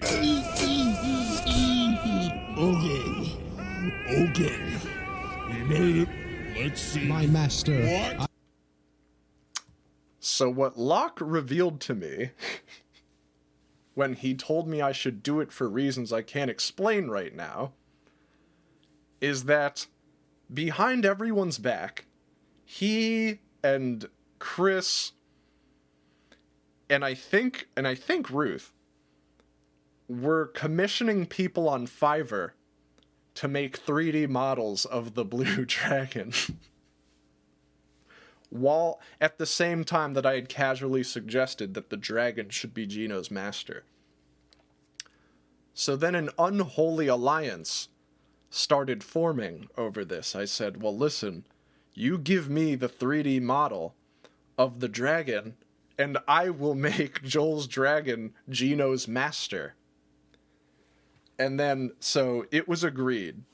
And they would get these 3D models and the dancing of this fucking stupid dragon.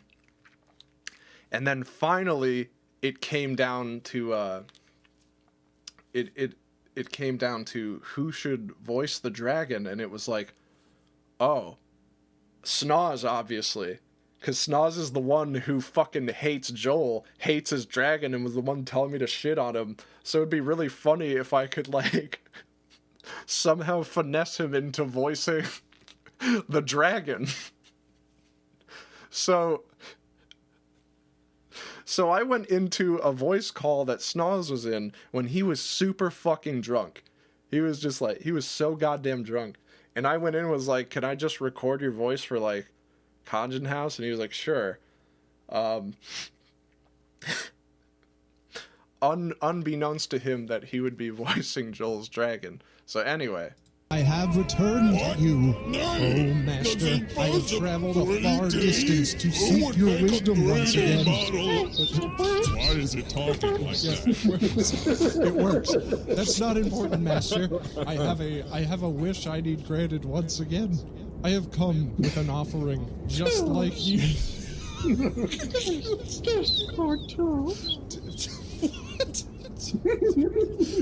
No, I'm not here for Discord. As you might imagine, he was more drunk than I was prepared for, and Snoz is already like a pretty wild guy. And what he's saying here is Discord tools. He's just saying the word Discord tools over and over. He's going, Discord tools, which I get why that could be predictable, but at the same time was also the last thing I expected him to say while I was doing this impromptu Khonjin House bullshit with him. Oh, what the fuck? A donation? $3 from Ice Does Things. That, oh shit. Sorry, I accidentally opened my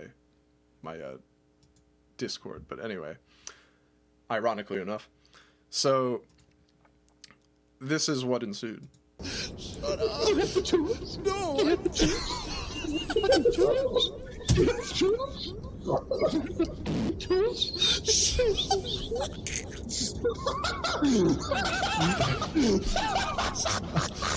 You must stop. You must stop this right now. You have to stop. I don't care if it's legal. Stop. Okay, this is very important. Snoz's profession is that he is a glass blower. So he'll often work on his projects while on Discord calls.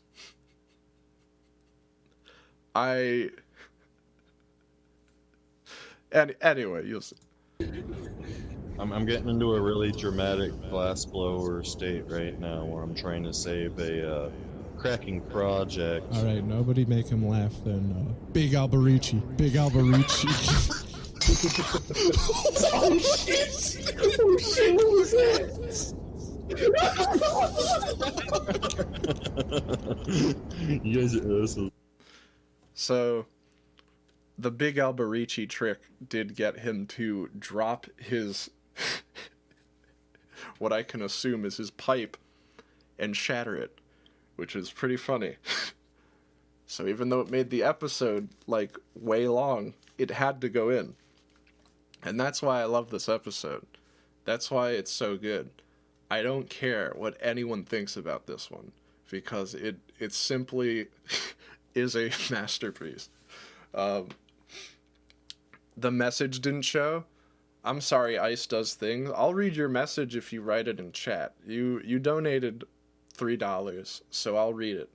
Even if it's horrible. Even if it's the worst thing imaginable. I'm giving you a lot of responsibility right now. So, don't squander it, okay? Oh my god, I thought that was just a soundboard? No, he fucking... No, he shattered his pipe or his Christmas balls or whatever the fuck he was working on. So, that's the legend of 72. That's the legend of the Blue Dragon. I'm sure someone can pull up the character sheet for it. What is the Big Alberici? That was a prank phone call that Snoz was involved in a long time ago, and he told someone to order the Big Alberici. That's all the context I have for you on that. So, Anyway, I want a shatter replay. All right, we can replay the shatter. It's synced up to the flip, so you know where it is. State right now where I'm trying to save a cracking project. All right, nobody make him laugh then. Big Alberici. Big Alberici. Oh shit! Oh shit, what was that?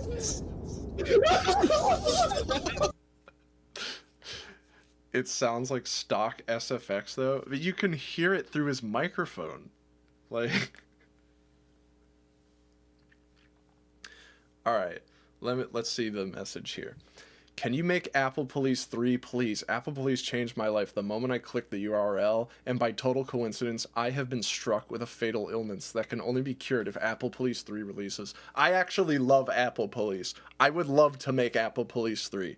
Everyone fucking hates Apple Police, but I will make Apple Police 3. You know what? I have nothing to lose. I don't give a shit. I'll make Apple Police 3. That's a good donation. That was a good message. You did not waste that. What's Apple Police? We'll get to that. We'll watch Apple Police after this, if you want. We'll go through my whole fucking discography. We'll watch Apple Police. Apple Police is a masterpiece. Anyway, let's get forward. I mean, this one's pretty straightforward. I found out that Easy Escape follows me and watches my stuff, so like I was like, do you want to do like a collab? I'm like, sure.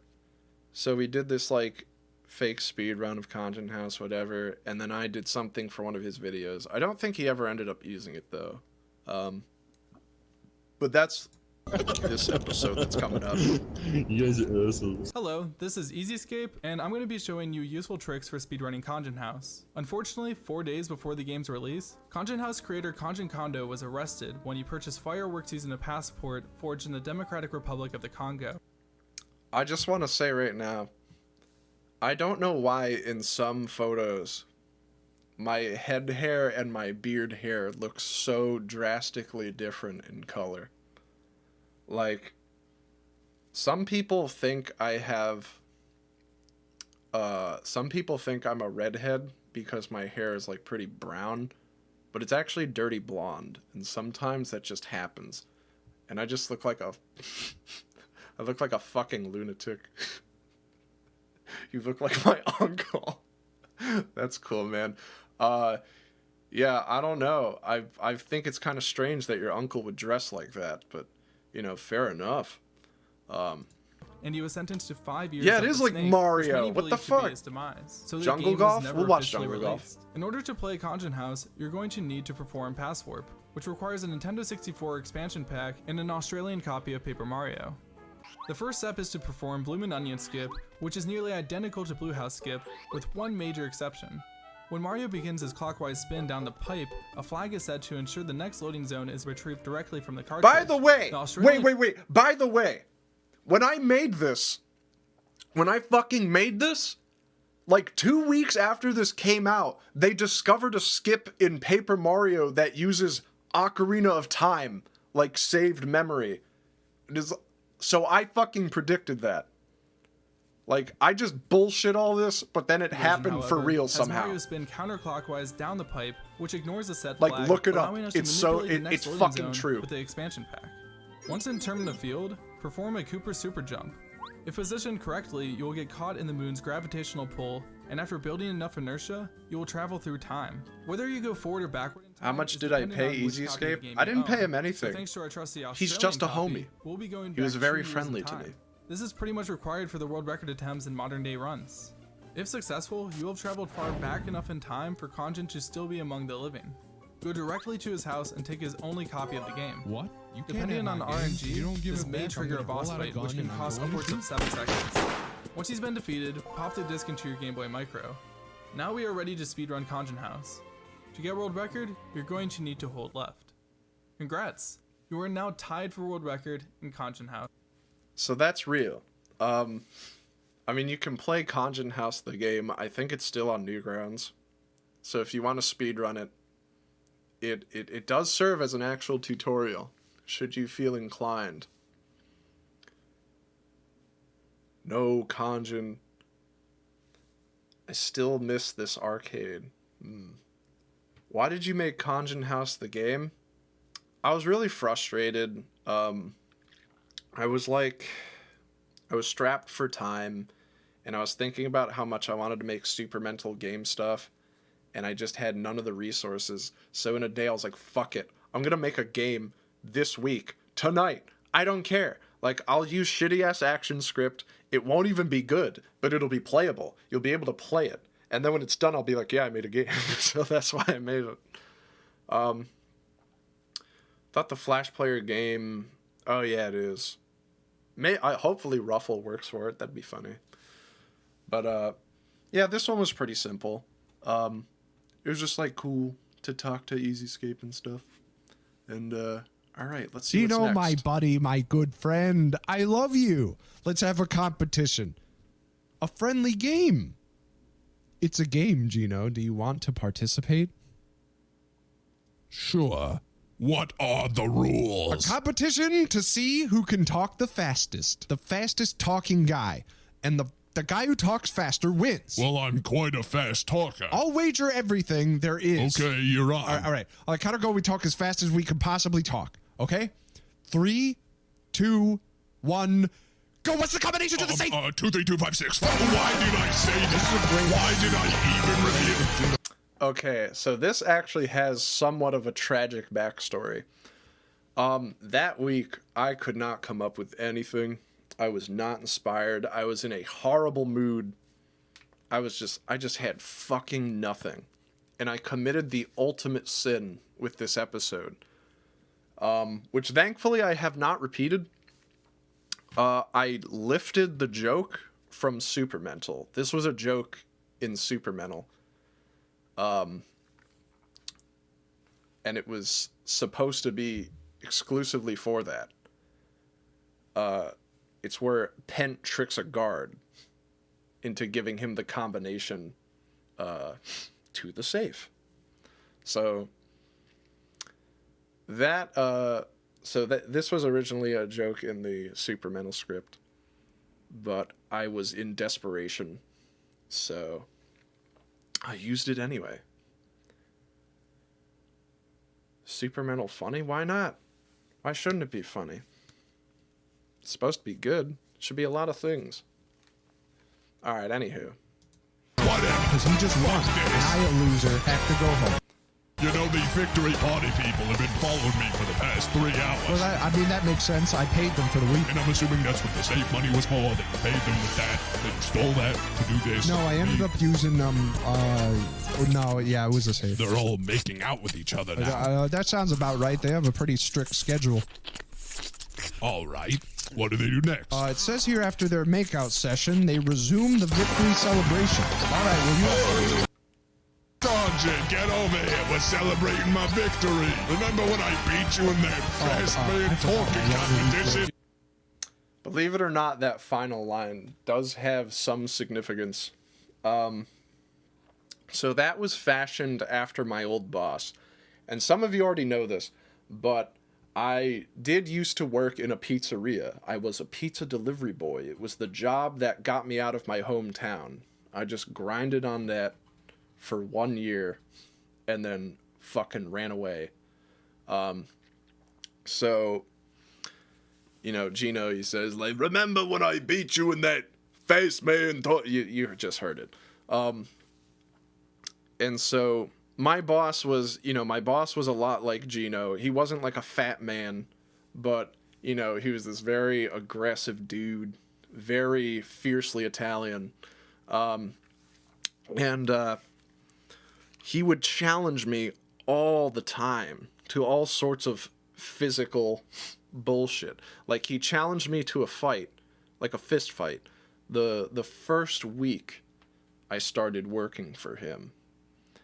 And I had turned it down many times, and then eventually it led to a fight that I did not want to start, but, you know, it happened anyhow. But I'll tell that story in a bit, because it's not relevant yet. So he challenged me to a foot race.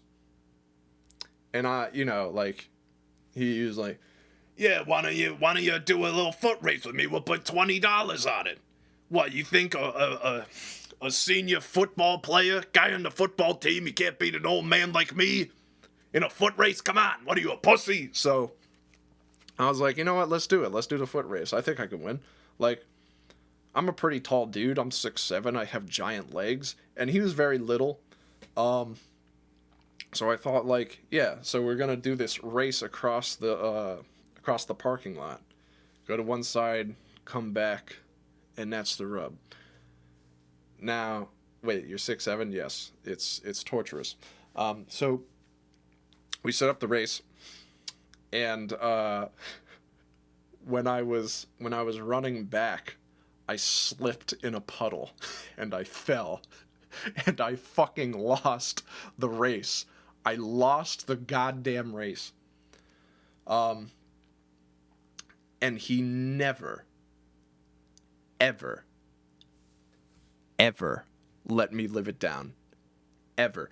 Every single time. I shit you not. From that day forward, anytime I walked into Enzo's Pizzeria, he'd go, "Hey, Connor, good to see you. Remember when I beat you in that foot race and you're like a varsity football player and I'm an old man, but I still beat you anyway? Remember that? Remember that?"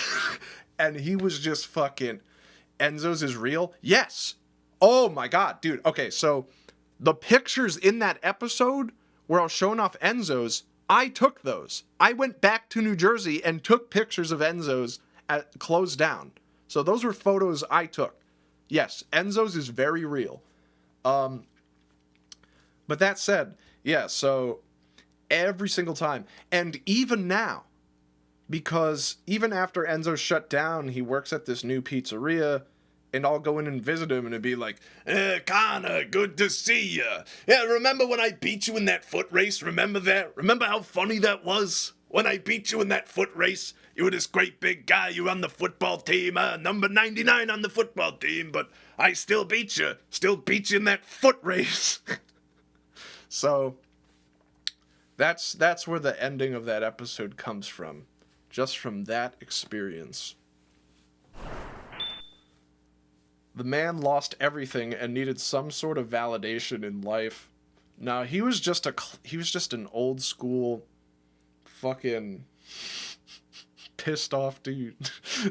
I don't know how else to put it like that. But yeah, I mean, like, cause as I told you, like, this was also the man I got in a fist fight with.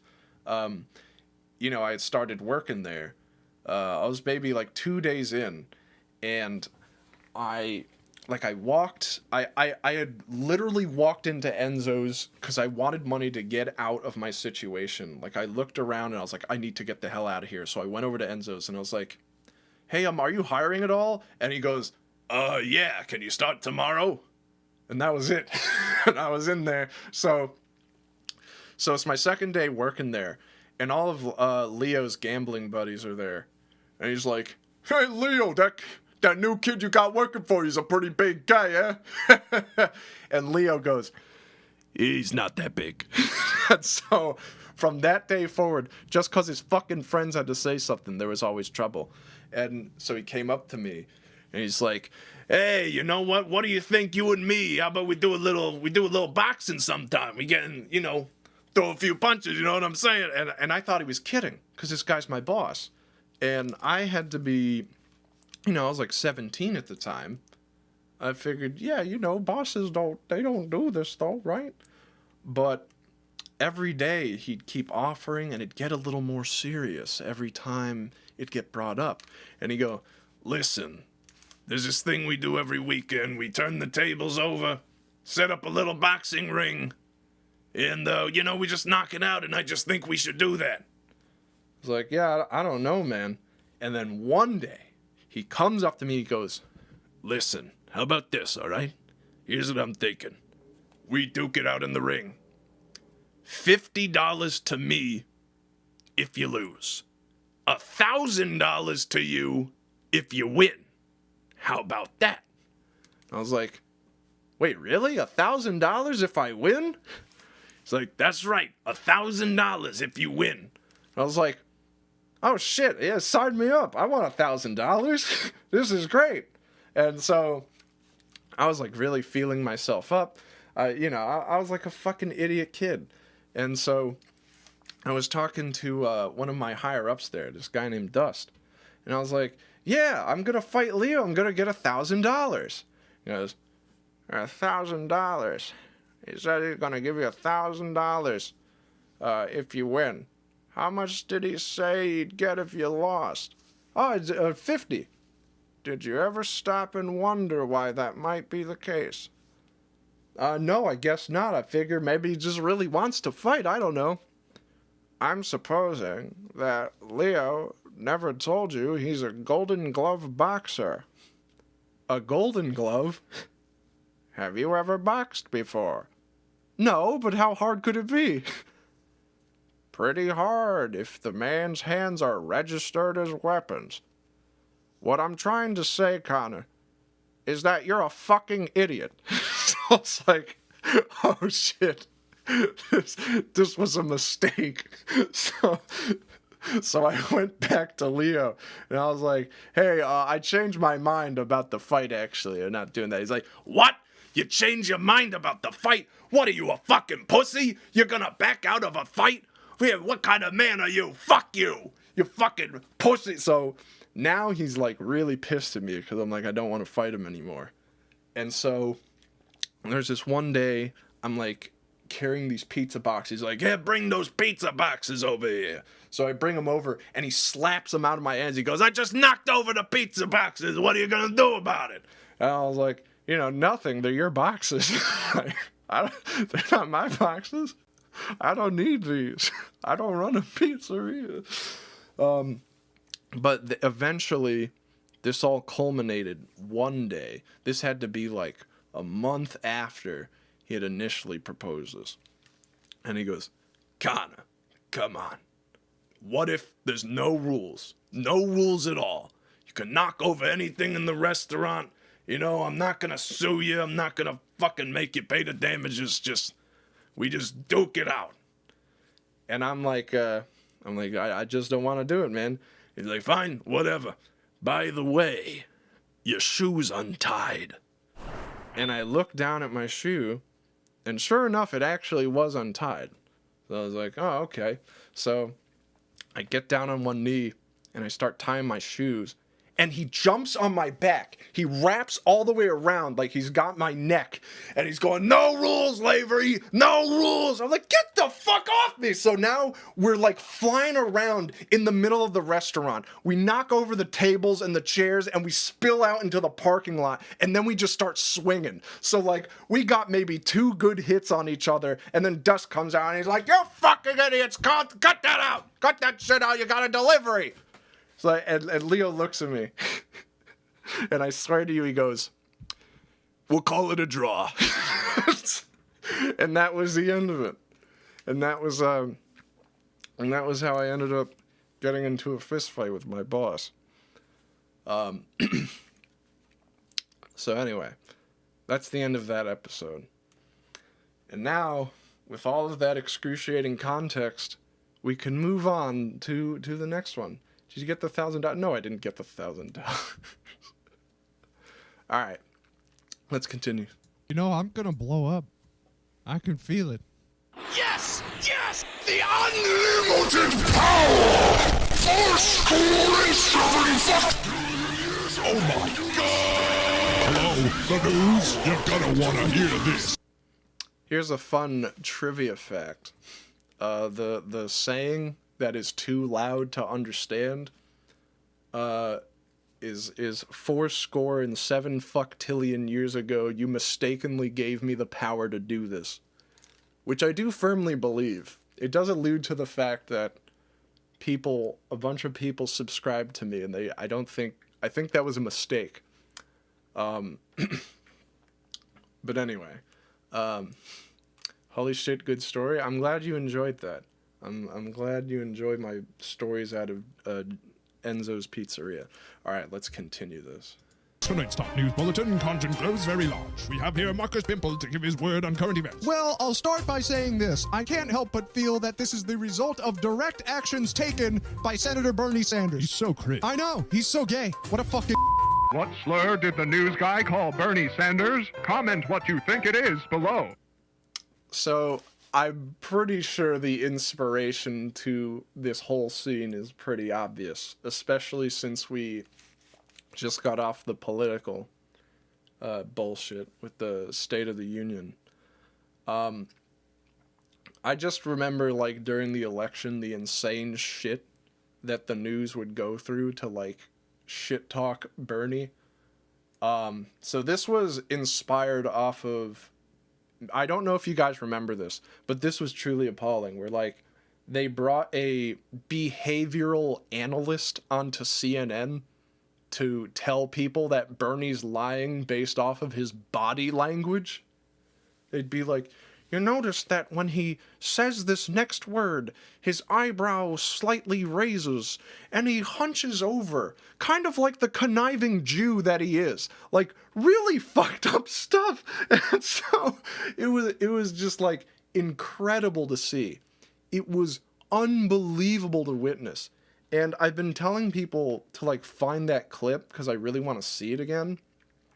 But no one's been able to pull up that shit with the behavioral analyst. It's so insane. It is. Did they say the Jew part? No, they didn't literally say the Jew part. Like, that is an embellishment. But they would go through and vaguely allude to the... Anyway, so that's the fun inspiration behind this scene. And now we will continue into the nether sphere. Gotcha, let's go bowling. Oh yeah, I haven't bowled in a while. Those are some weird looking You pins. should have never fucked me. Is that Ruth? Is this what you wanted? Well, this is kind of like Monkey Ball. No, it isn't, and you're gonna die here. Monkey Ball doesn't die at Monkey Ball. The monkey's name isn't fucking Monkey Ball, and yes, he does. I'll find him. If he lives, love you, I'll make sure he doesn't. Oh, no. All right. Talk about the news ticker on the bottom. Yeah, we can talk about that. That's pretty simple. News bulletin, I think I Khonjin remember grows what it very large. says, We but- have here Marcus Pimple to give his word on... Yeah, news roundup, world-renowned content churners and social media into frenzy after accidentally having sex with woman of legal age. Yeah, so, also pretty self-explanatory.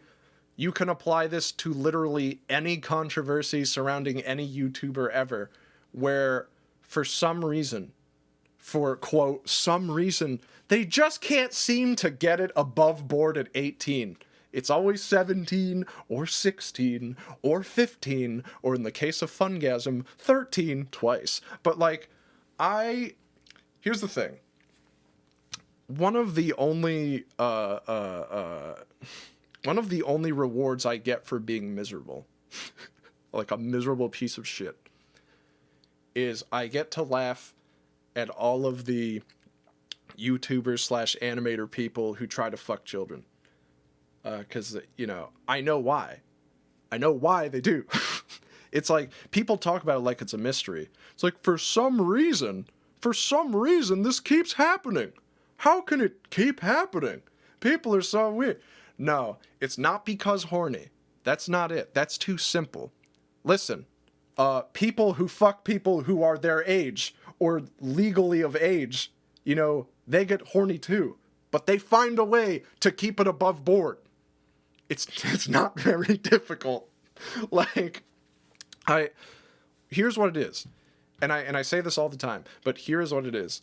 It is that these people who get really popular by doing something that is fucking dumb, like let's say you're a Minecraft streamer or something, or a Let's Player, and then you get like 100 billion thousand subscribers. Well, what happens is, you go out into the real world, and you find out that women don't want to fuck you. Women don't care that you are a Let's Player. You're gonna go into the bar and be like, I'm a Let's Player. Be like, oh, take me. Like, that's not gonna happen. You are going to be bitchless. So what is their option? Their only option is that they have a fan base of fucking children. They have a fan base of like 16-year-olds. They're like, well, I can't get any actual women who are old enough to not give a shit about what I do, so I'll just groom one of my fans. Like, That's it. That's the secret. That's the fucking secret. They don't want to improve who they are in any meaningful way because they attach their self-worth to something they do that's fucking stupid. Like, a subscriber number is not an indicator of how cool you are. So basically, no bitches. Yeah, that's like a pretty succinct way to put it. But like, again, it's like, listen, here's the harsh truth of things. If you do something that people don't give a fuck about, that's not going to get you ass, you have to do something else. You don't have to stop doing what you love, but like, go to the fucking gym or something. I don't know. People like people who are jacked. So you're not that interesting? You play Minecraft? You do stupid humor that 6-year-olds laugh at? Go to the gym. I don't know. Do anything the fuck else. But that's why that happens. So the line was making fun of that because, you know, YouTubers fucking people underage has become so normal. I think it's honestly weird to hear that they fuck people above 18. So, Manta Zip subbed at tier 1. Thank you for the sub. I appreciate that. I love you. Meet men's men at the gym. No, you don't go to the gym to meet people like you can. The point, work out is what I mean. Oh, fuck it. I don't care. I'm done with this. So, yeah, like, I swear to God, every time I think I fuck up in any sort of relationship type anything, something happens with a YouTuber and I feel better immediately. Like, literally immediately. Like, there was this time, like, a few years ago, where I met this girl, and then later I found out that she was, like, 18, and it's like, oh, it's legally okay, but, like, ugh, you know? I hate that, right? It's like, I don't know, I feel like it's kind of weird, but she's into it. And then I did it, I was like, I don't know if I should have done it. And then fucking the next day, literally the next day on Twitter, this guy tried to fuck 2 13-year-olds. This guy groomed a 16-year-old. It's like, you know what? I'm not doing so bad. I think I'll be okay. I think I'll be just fine. You know? Like, literally, there are 3 things in life that are certain. Death, taxes, YouTubers fucking children. It's a constant you can rely on, as far as I'm concerned. Anywho, let's continue with this. I think we got through the episode mostly. Actually, let me see. Authorities baffled regarding the cause of the mistake. Updates pending further investigation. All right, yeah. So that's the whole thing with the fucking whatever. Let's turn. Monkey's name isn't fucking Monkey Ball, and yes, he does. I'll find him. If he lives, I'll make sure he doesn't. Oh, no. Gino, my grandma is coming to visit. You have to not do anything bad. Okay. All right. This episode has a lot of context.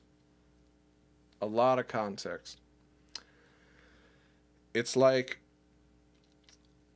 I thought that, I didn't think the episode was particularly funny, but I really wanted to make it. I assumed that people were going to get mad at me for doing the episode because it's very cutesy.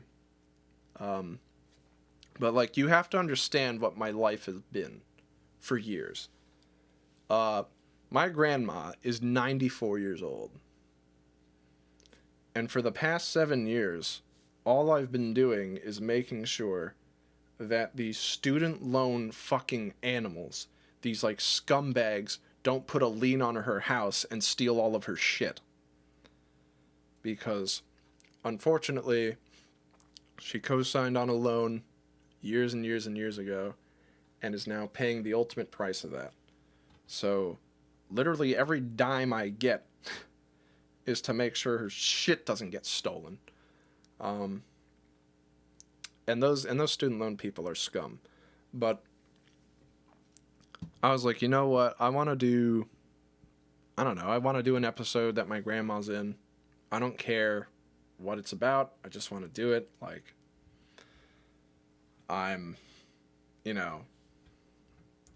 it was one of those things where I was just happy that even if things were bad, I had the circumstances where I could make something cool with my grandma, and it was just like, you know, because there's days that go by that it's like, what am I doing this for? I don't own anything. Like, I truly personally don't own fucking anything. All the money I get from everything I do goes to the student loan people or to rent. And like, that's it. You know, I'm in this apartment, whatever.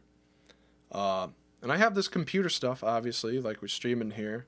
So, but you know, like, you know, this is perhaps personal, but like a fucking year from now, like I'm screwed. I'm fucked. I'm over. Like, I'm very sick right now, and I don't know if I'm going to get better. And like, just the idea that if I drop dead, you know, they're going to take all her shit. They're going to put a lien on her house and fucking do all that. It sucks. It just sucks. And there's nothing you can do about it. You can try to wish it away, but you can't. But like, the fact that when the episode was being made, things were good, and we kept these fucking people at bay, and you know, she has her house and she has her health, and everything's good. It's like, I don't know, should I not use this time, like, just make something kind of goofy, I guess. It was just, it's like a reminder that things are, you know, that you're doing all right, I guess. It has it has its own selfish reasons, but yeah. So sorry, I'm jumbling through all that. It's all to say that I wanted to make it. I wanted to make this thing with my grandma. She had a lot of fun with it. She's someone who does not. She's very proper. She doesn't swear. She doesn't like, you know, people being rude and things like that. So of course I made her character swear all the time and say horrible shit. And she got a lot of fun out of that. Because it's like, then she has plausible deniability. She's like, oh, my grandson made me say it. I never say any of that. You know?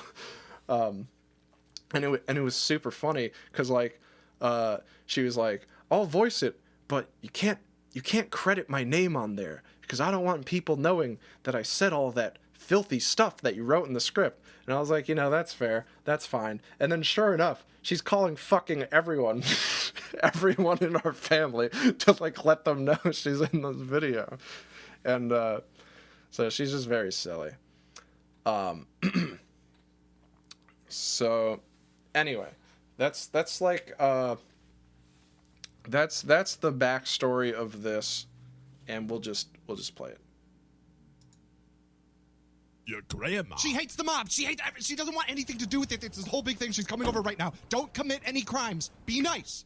Khonjin! Grandma! Good to see you. I love you. It was an awfully long ride, so why don't we get something to eat? A capital idea, Grandma. I'll take care of it. Gino, I would like one large Ow! Knock it off. Grandma! Stop being a wise ass or we're going home. Oh.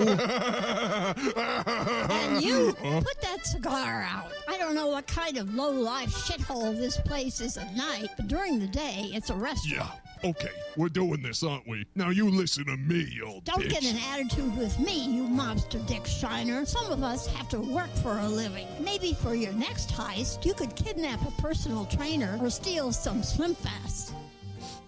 Yeah, well, you're old. When you eat, I'll outlive you anyways. Forget the pizza.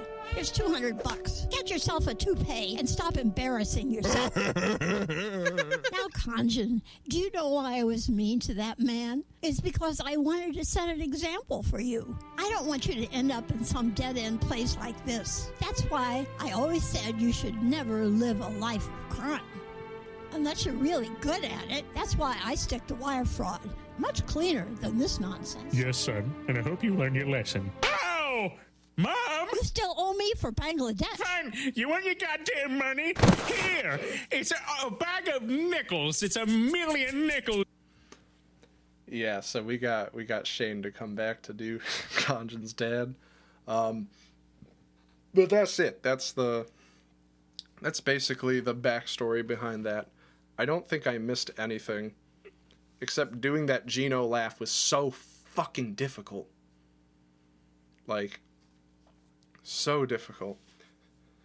I remember this episode coming out when my grandparents were coming over for graduation, which is a really funny coincidence in hindsight. The day was pretty stressful for me, but this episode definitely made me feel better. I'll never forget Mobster Dick Schreiner. Tell us about drawing Khonjin's grandma image. I mean, there's not much to say. Like, as you can probably tell, I'm not a good artist at all. I just, like, I draw everyone in Flash. I just figured I'd give her big-ass muscles, because grandmas don't look like that. Not really genius-level shit right now. You know, she had to wear a suit to imply that she had some connection to the mob activities, despite hating it. And then I just used the line straighten tool like a billion times. I draw with like a 30, what do you call that when it's on the brush setting? It's like 30 roughness or 30 edge, I don't know. Did that, smoothed it out a million times, and yeah, there's really not much to divulge on that. Nothing terribly interesting, I don't think. Art is good, you are wrong, sorry. No, you're double wrong. So, that's unfortunate for you. Does Khonjin have a mom? It's complicated. I don't know. My grandma's tough. She's like 94 and she kind of lives on her own. Well, whatever. All right, moving on. Moving on to the next episode. Our top story tonight. We have footage of Khonjin yelling racist slurs at a Congress.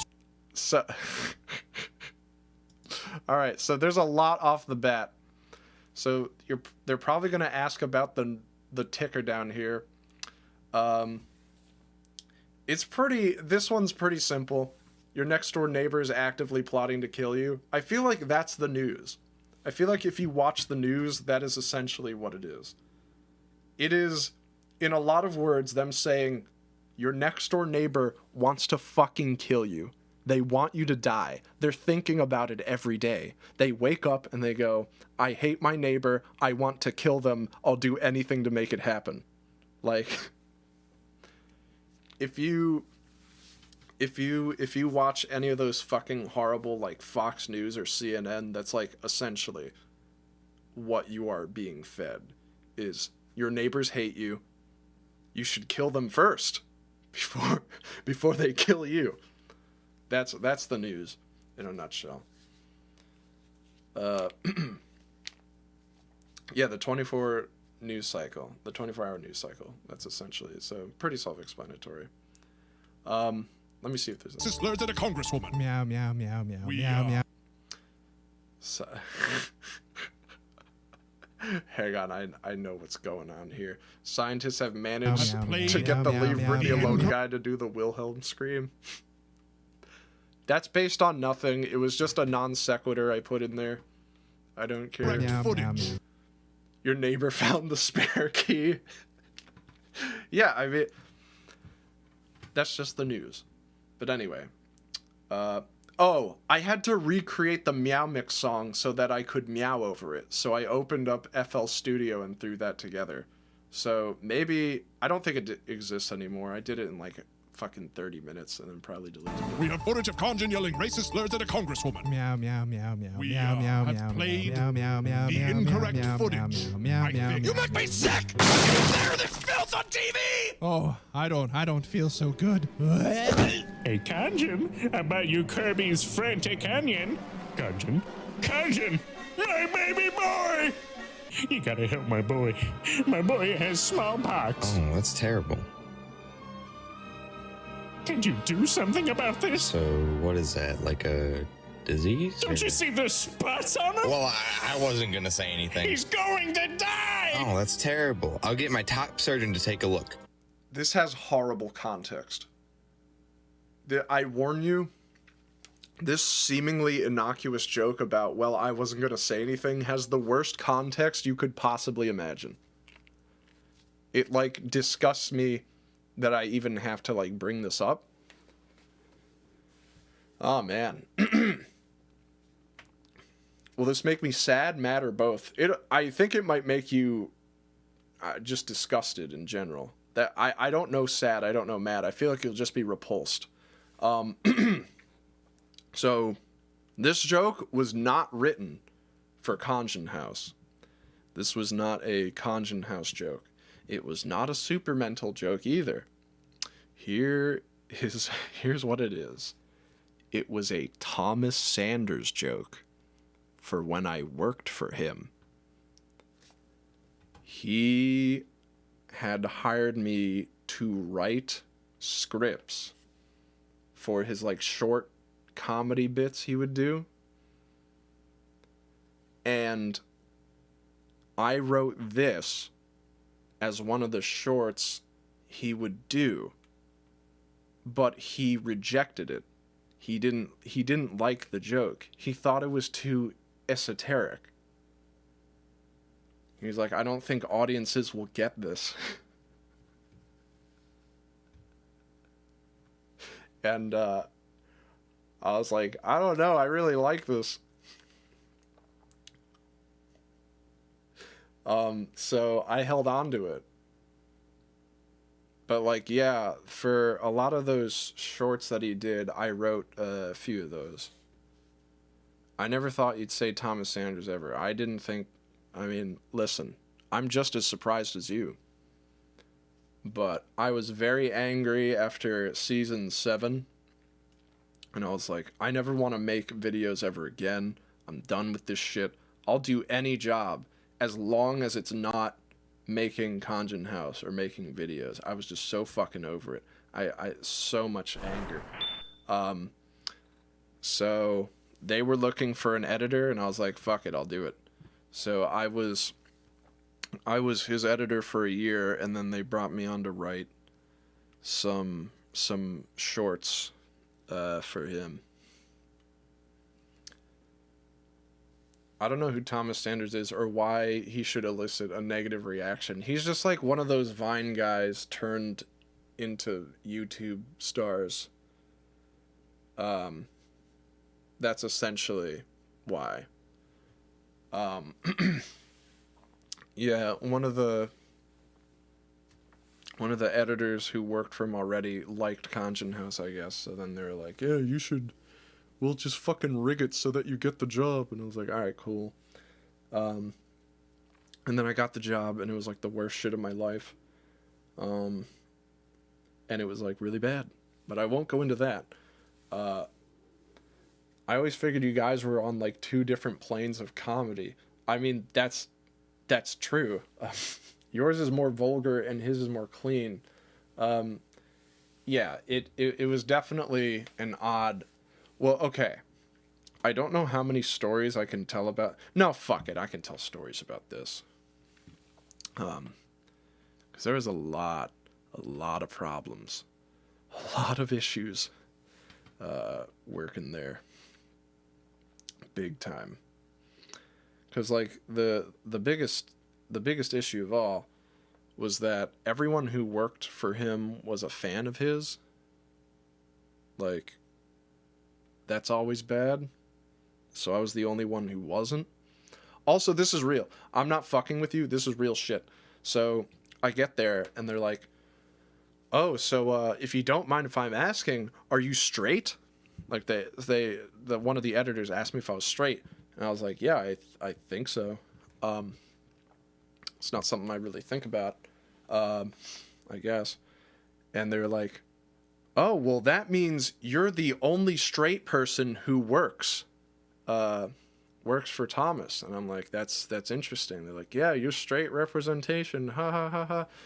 But anyway, they go, well, the thing is, I worked when I started working here, I thought I was straight, and then I learned some things about myself. And I was like, all right, man, that's cool. Yeah, like, what the hell am I supposed to say to that? I got no issue with the fact that I'm the only straight dude, but like, I mean, was that supposed to be endearing? No, I don't. No, I don't think it didn't upset me because it's cult-like. It upset me because it's dumb.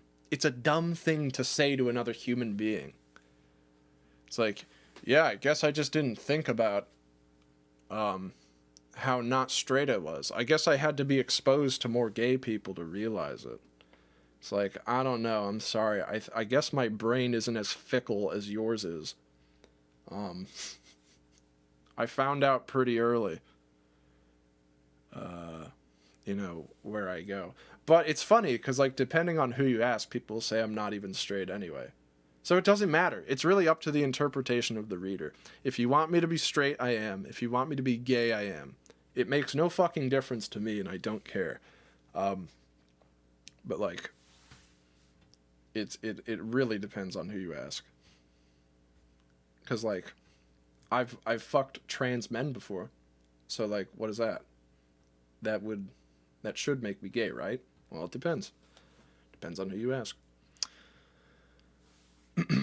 Sexual centrist?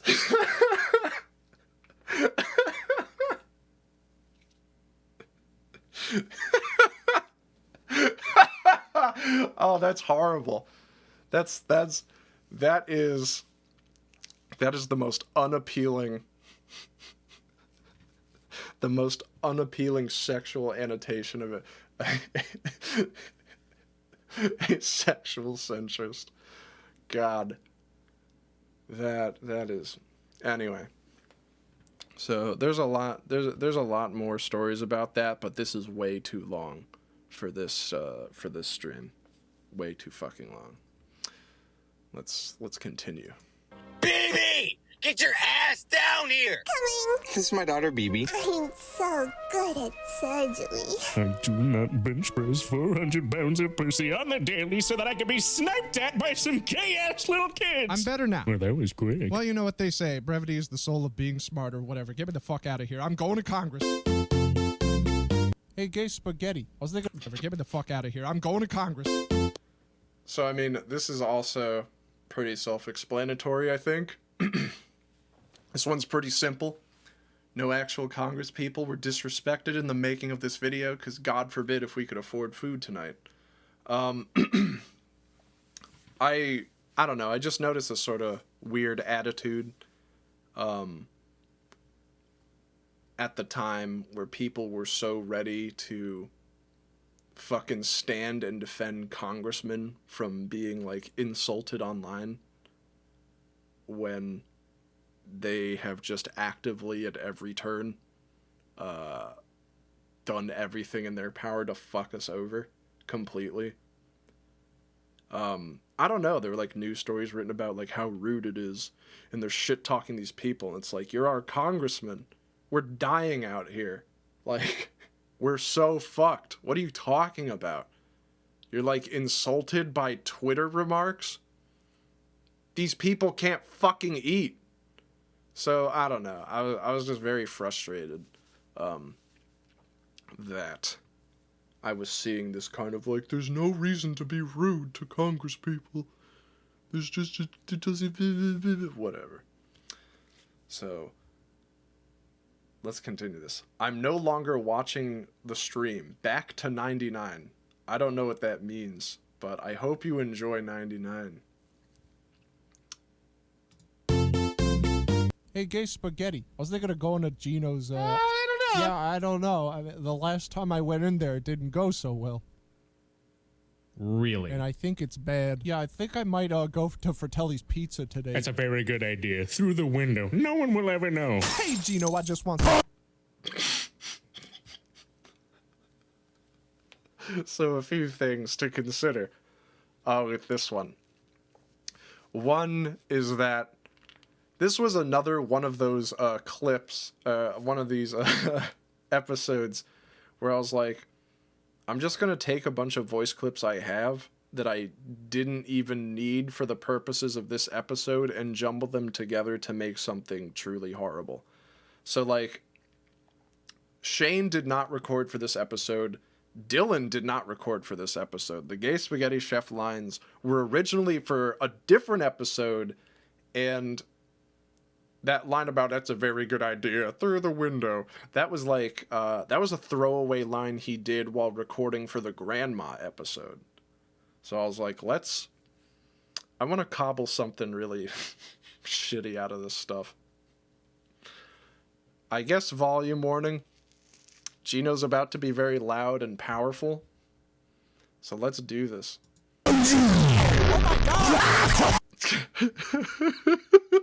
Okay. Yeah, so here's a fun thing. This is for anyone wondering who this mysterious man is. That's me when I was 15 years old. Yeah, that's I'm a fucking looker lad. Yeah, I pulled some middle fingers off of Google at the suggestion of my girlfriend. She was like, "Make him have middle fingers." I was like, "Word." So the first one that came up was an old man. So I guess we'll continue this. See, most people miss this secret right here, where it's my 15-year-old head on top of a guy's body who is fucking another man while doing the circle game hand gesture. A lot of people miss this. It's only there for a few frames, but I'm glad I get to reveal this now. This to me was a very funny joke. Thought it was the greatest thing ever. And so now you get to see it. I would have never caught that. Holy shit, in terms of service moment. No. He's never mind. Let's just I'm just gonna go home and everything's gonna be fine.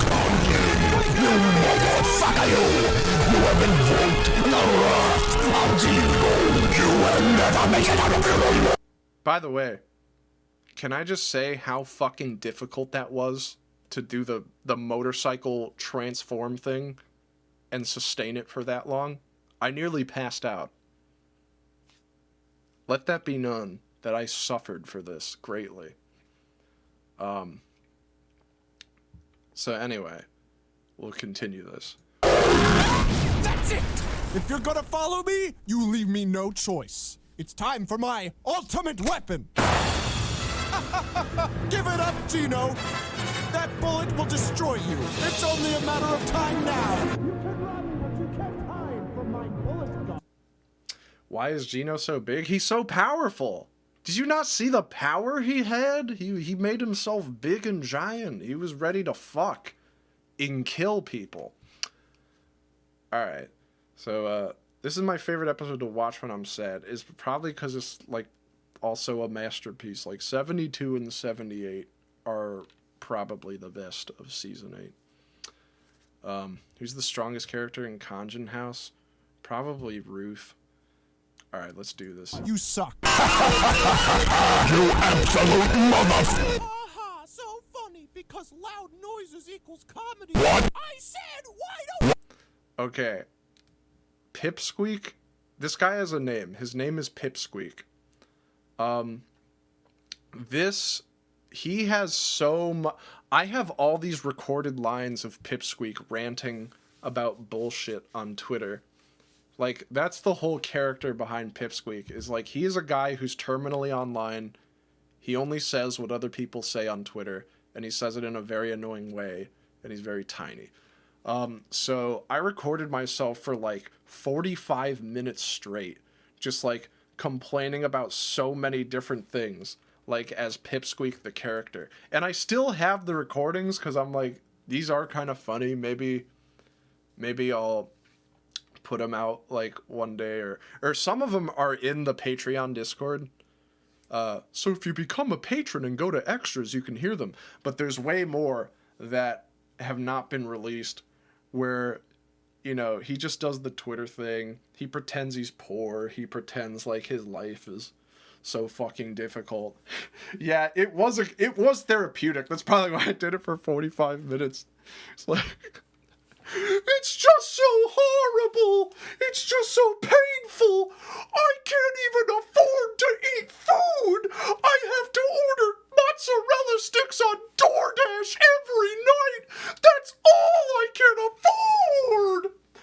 you getting these mozzarella sticks, man? Gordon Ramsay's kitchen. Like, just bullshit like that. Pipsqueak does a rap. Because I'm like, what's the worst thing? What's the worst thing that Pipsqueak could do is he should rap. He should do a rap about how hard his life is. So he does. And it's also about mozzarella sticks and stuff. But anyway, the bagel source? Hold on. The source for the fucking, like, explosion, and it's the bagel? Oh! It's from this old forum thing, where it's like, there was 3 guys, and one of them was called The Best, and the other was like, The Deal, and the third one was The Turbo. And so I just fucking took The Best and edited it to say bagel, and then I put a bagel on his finger. But normally he doesn't have it. Can we see it? No. Maybe if I find it later, but let's continue this. But I can't hear you! You have to speak up! Let's just make a truce and agree not to use the same bathroom. I'll, like, go outside in the woods, and you can go in the one... Something fun you may have missed. If you look closely, you'll notice that Pipsqueak has a face when it zooms in. It's very cute. I think that's it as far as, like, fun trivia for this episode is concerned. I just felt that, like, after I did, like, the grandma episode and a more cutesy stuff, I wanted to do something really wild, because that's the things that I find funny, at least while I'm making them. I like when I make a video and I'm laughing while I make it, and that doesn't happen too often anymore, but it did happen with this one. So that's essentially it. And then, of course, yeah, this is the best. This is the best guy. Negatives 3R0 sub with Prime. Thank you for the sub. Much appreciated. It keeps me alive. Is that the Burger King? No. That was Mega Upload. Okay, so it was from Mega Upload. I thought it was a forum thing. Sorry. Alright. Yeah, they were from Mega Upload. So let's continue into the next world. Well, using these blueprints, it sounds like we're finally going to activate the mega volcano. And then once we do that, we're gonna have all the pizza that we could possibly... There's 2 bits of context that are intense for this. One is that it was nearing the end of Khonjin House, and I wanted to do all of the projects I promised my friends I'd do, because I was like, I really don't want to make these anymore. I feel horrible and all that. And the voice actor for Khonjin's dad, Shane, he like wrote an episode a while ago, and he's like, yeah, we should like make one. I feel like I have a good idea for this. So then, you know, it's the second to last one. I was like, all right, fuck it, let's do it. So Shane wrote all of this. This was like his episode. He wrote basically everything in this. So that's one piece of context to consider. The other is that, and it brings me some shame to admit this, but I was so fucking tired at this point, so done with Khonjin House, so unwilling to work on it, that this is actually just episode 16. I opened the FLA for episode 16 and then reused a lot of the animation in it, because I was like, they're literally not gonna know. They won't be able to tell. They will not tell the fucking difference whether I slave over this in my battered state or if I just literally just edit the episode 16 FLA. And so you'll notice they open the exact same way. If you go look, and it's like, all right, boys, our rival gang, like it's the exact same. It's fucking the exact same. I kind of thought it was familiar, but I honestly thought you had redone it. No. No, I did not. What is the mega volcano? That's just something he improv'd. There's like 3 or 4 different takes of these lines, and he adds something different each time. So, let's go into it. Let's continue this.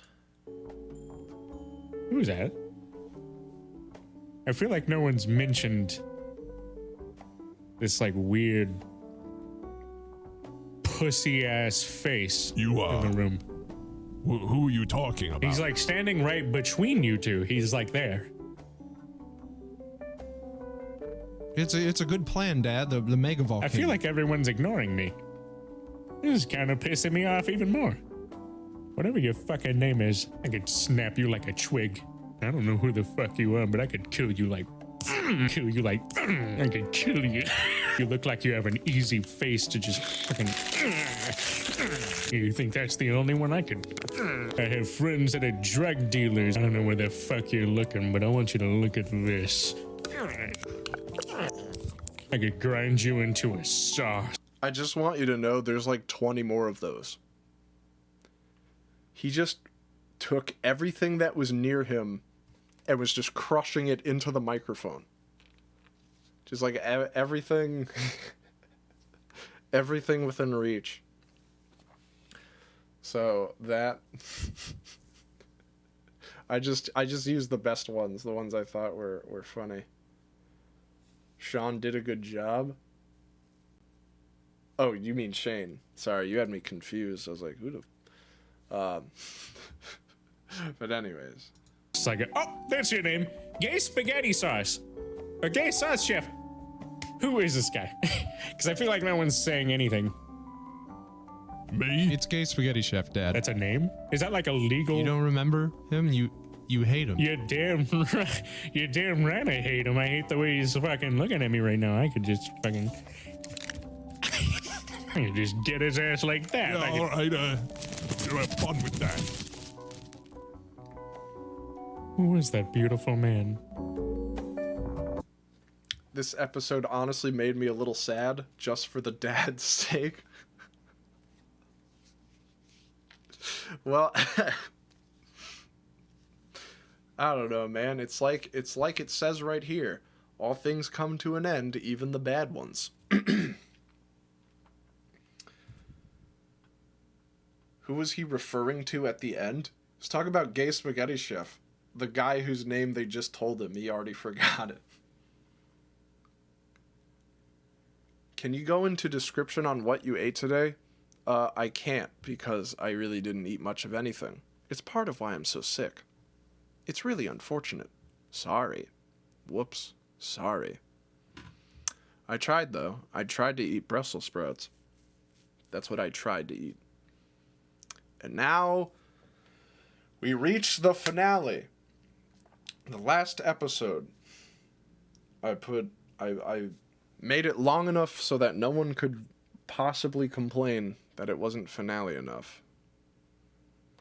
I still have a headache from that episode that hasn't entirely gone away. Because making these things is fucking... Anyway, let's just do it.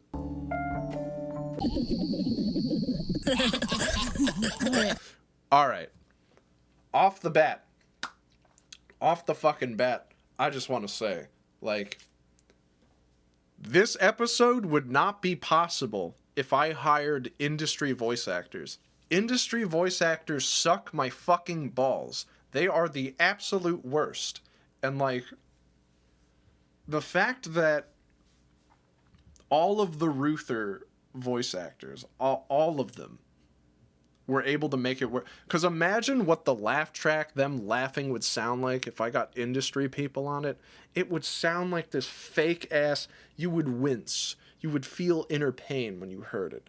I am just so blessed that I know cool people and not unabashed fucking idiots.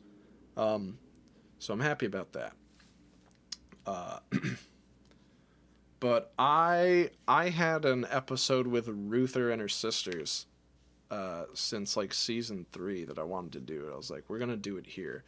Oh, here's a fun fact. You'll love this. I also made episode 80 extremely pretentious. I filled it with a lot of bullshit double entendre meanings and stuff, so that if people went back and watched it, they could really get the sense of the finality of this episode. Because, like, one thing that drove me nuts, this drives me crazy, is,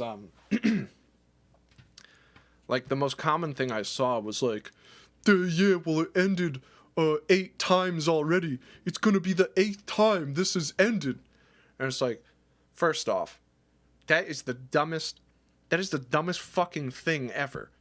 That they, oh wait, hang on, we got a donation coming in. Apple Butter was threatened into donating $3. I'm glad the threats have really been working out. Thank you for that. Thank you for that $3.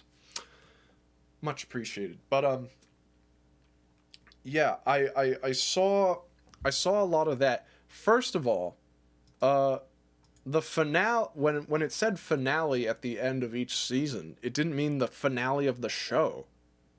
Like, and everyone knew that. I would literally write at the end of those episodes, like, it's coming back on this date. Like, I would take a month-long hiatus to sort of recharge my batteries, and then I'd go back.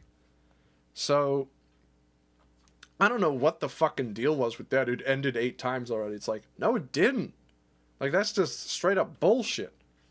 Now, in fairness, this was where, like, oh, what the fuck? Hang on. Mantis donated $5.53. Thank you for that. Thank you for that donation. But, like, where things at least make a little more sense is people were like, well, it ended 3 times already. So the thing was, like, it ended at episode 50. But I was just really hankering to work on Supermental, so I was like, fuck it. I had originally planned to make 100 episodes. But I was like, and then, like, you know, episode 100 would reveal all the lore about it, and I'd transition over to fucking Supermental work only, and that was going to be the way. But, you know, I pulled the trigger too early. I tried to get that Kickstarter off the ground, and it didn't go anywhere. So, you know, a shame. But I needed money to live, you know, like, and there was a lot of episodes I still wanted to make. I didn't entirely hate Khonjin House at that point. So I was like, yeah, I want to do more. So I kept going, and then I ended it again at 70 because I was truly so upset. I could not tell you how angry I was, and still am. Because of, like, all of that horrible drama that happened that left me even poorer than when I started. Like, just the sheer amount of people who were trying to fuck with me because I made this dumbass show made me hate it more than anything. It was like, you guys have, like, you've taken away my fucking money, tried to tarnish my reputation, did irreversible damage to people who I love and care about, people who are my friends, my family, and it was all because I made this show, and it's like, fuck this show and fuck you people. Like, I don't ever want to do this again, so I ended it. And then I worked that job for a year, working for Thomas. Found out I hated that even more. And I was like, you know what? I have a few episode ideas. I'm going to try to, you know, get over myself. But it just didn't work, you know? Like, I still look back at Khonjin House and feel a sharp pain from it. Just knowing, like, what people are willing to do to you for making bullshit that gets attention. It was truly, like, here's the thing. Like, because I'm going to be honest with you. I know that at a certain point, you should expect for people to fuck with you, right? And I figured, like, once you hit the 100,000 subscriber realm, that's when you start to be slightly relevant. I figured that's when some trouble would come. Like, if you're a 1 million sub person, people definitely are gonna fuck with you. Like, they're straight, they'll just go crazy, right? But I figure at 100,000 subscribers, maybe people also like fuck with you and be weird to you. But it was like, I wasn't very big. I'm still not that big. Like, 60 or 70,000 subscribers, which is cool to have. But if you're being honest, that is so irrelevant. I am not relevant at all whatsoever to anyone. Like, it's such a minuscule amount of influence to become a psycho over. And it's like, what do you want from me? I don't have anything. Like, the money I make is public. Like, on Patreon, I have it set so that people see the money I get from it. And then it doesn't matter if you can't see the YouTube ad revenue, because I don't fucking get any. Like, here, my monthly payment from YouTube every month hovers around $40 to $30. Like, that's what I get. And, like, I don't do the fucking sponsorships. I don't do any of that nonsense. I figured people would probably not like that. So it was just insane to find out that even if you have the slightest following, people will treat you like you are not human and will do anything they can think of to fuck with you. Because it was like a sliding scale, you know? Like, it started with, like, this call-out post that was very silly. It was admittedly very dumb. Like, of the things I was accused of in there, it was like, he strong-armed people into playing Smash Brothers. So it's, like, very much on its face. It was a very silly, stupid thing. But then it got worse, because, like, these animators who had worked for me were like, yeah, well, I worked for him so I know that it's true. Everything in there is true, even the really dumb shit. And then I was like, oh, okay, that's really bad. So that's really fucked up that they did that.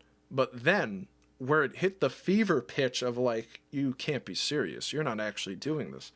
My girlfriend at the time had a mental ailment that she didn't want people knowing about. And when her exes saw that I was getting my ass lit up online, they saw a golden opportunity to humiliate her by outing her mental ailment to everyone. So they contacted the animators who were spreading this bullshit about me, and they told them that I abused my girlfriend at the time while revealing her mental ailment. And see, here was the trick of it. The only way that the story could be disproven that, like, I wasn't this abusive asshole is if my girlfriend outed herself. Because they, like, put the story out there and was like, he abused this girl who will remain anonymous, and she has such and such mental ailment. And, you know, it's like, it's incredibly fucked up because, again, these are her exes we're talking about. They know how sensitive she was about it. It's like one of those things where it's like, you know, when people know this, they might never take me seriously anymore, and they might, you know. So, but they told the animators, put this out there. It's another story of how fucked up Khonjin is. And then they did it, even after I begged them not to. I was like, listen, I'll admit to any stupid thing you want. I'll say I committed every fucking war crime on the planet. Just do not publish what these fucking exes are, because they're doing this to hurt they're doing this to hurt my girlfriend at the time. And they were like, fuck it, fuck you, we're doing it anyway. So, God bless her, she outed herself and revealed to the whole world her mental ailment to try to save my skin. And it didn't do much good, because you know how rumors go. And it was like, that was truly a moment where I could not even believe the lengths. And this had happened because of this show that has like 60,000 subscribers. Again, that is nothing. Like, I'm not a celebrity. I'm not a star. I don't have deep pockets to pilfer. Like, it would make sense, right? If I had a lot of money, because then they could be like, well, if you don't want me to tell this story, you should give me a little bit of that Gouda, you know what I'm saying? Give me a little chunk of that change. Like, it's fucked up, right? But at least it makes sense. At least there's a logical through line. It's like, yeah, you want to fuck with me. You want my money. You want this. You want some clout. I don't know. Fuck it. But no. People will do this. No matter how insignificant you are, they will do it. It doesn't matter. So, yeah. I have a lot of disdain towards Khonjin House. I don't think a lot of what I did was worth it at all. And I can't really be convinced otherwise. You might understand I'm not really open to hearing the other side. Well, you know, it's a good show. I really don't give a shit. Because it's like, because I did this, that happened to someone I loved. My friends were smeared, by the way. They didn't just say I was an abusive asshole. They said, like, oh, you're they said, Shad, the guy who made the fucking music for my intro bumper to the stream, they said, oh yeah, he's an abusive asshole too. He's a fucking sexual harasser. They said that about him. They said that about, like, my friends, just anyone they could do it to. They said they were like fucked up and horrible, and it's like, what do I say to them? Like, sorry that I made this show. Didn't know. I thought, guess I just didn't see it coming. So yeah, there's a lot of animus. A lot of animus. Because I kind of wish that if I knew that was coming, I would have made something better. I would have made Super Metal first. Because then it's like, well, you know, a lot of people fucked with me and I was poor for many years because my reputation was destroyed. But I mean, at least Super Metal exists. But it's like, this is Khonjin House. This shit sucks. Like, this is not worth that. So, it was a very frustrating experience. Aquasign, thank you for the sub. Much appreciated. So, yeah. So anyway, let's go on. Khonjin being interrupted by his own screams. Yeah. All right. Let's move on with the fucking episode, because this really got away from it. This really got away. All right, guys, hold on. Check this one out.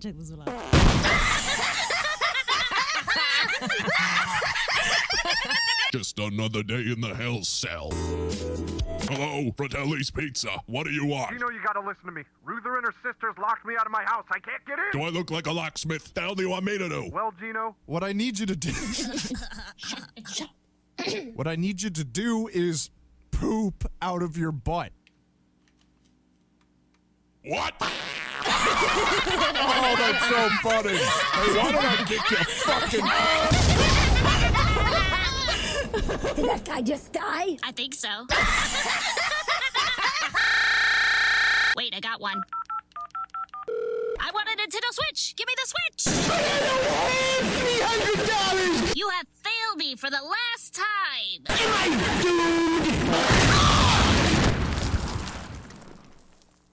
I'm still conscious! Gino, I've been locked out of my house and I need. Damn it! What? Hey, we need a pizza, but all. All right, this is a big one. So I guess like years and years and years ago, I found out that the guy who made, ooh, that'd be fun. Who is this guy? He's from Tyler & Co. We'll watch it. We'll fucking watch it. You know what? We'll do that. We'll pull it up. Tyler & Co. What the fuck? Oh, wait. YouTube. There. We'll pull this up. All right, but back to this. So he is a character from a pilot for a cartoon called Tyler & Co. And I found out the guy who made it liked Khonjin House, and then I was like, oh, that's sick, because I love this pilot. Like, a lot of cartoons are really annoying at the time, and they kind of still are, but I was like, I really like this. Like, this is very chilled out, but not in a way that is, like, super obnoxious or, like, trying to be personable or whatever. So I had, like, let him know. I was like, yeah, I love this shit, man. This is great. He's like, we should go in on a project sometime. And then you know how it is when you talk to someone you like.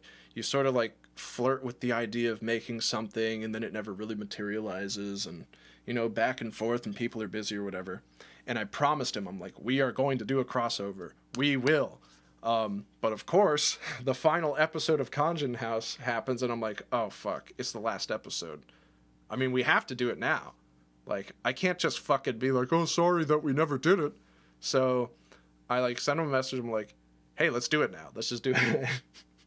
So I wrote the script, and then he looked over the script, and he was like, I'll make my own changes, and we sent it back and forth, and then he got the voice actor for Tyler from the... See, this is what fucked me up. I thought he voiced Tyler. King Kibble is the one who made the show, and I thought he voiced Tyler, but he didn't. He had some voice actor, oh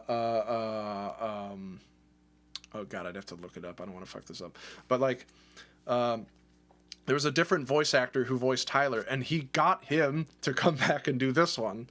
So it was just to seal a deal. And the idea was that it would be this... By the way, oh, there's one other thing I forgot to mention.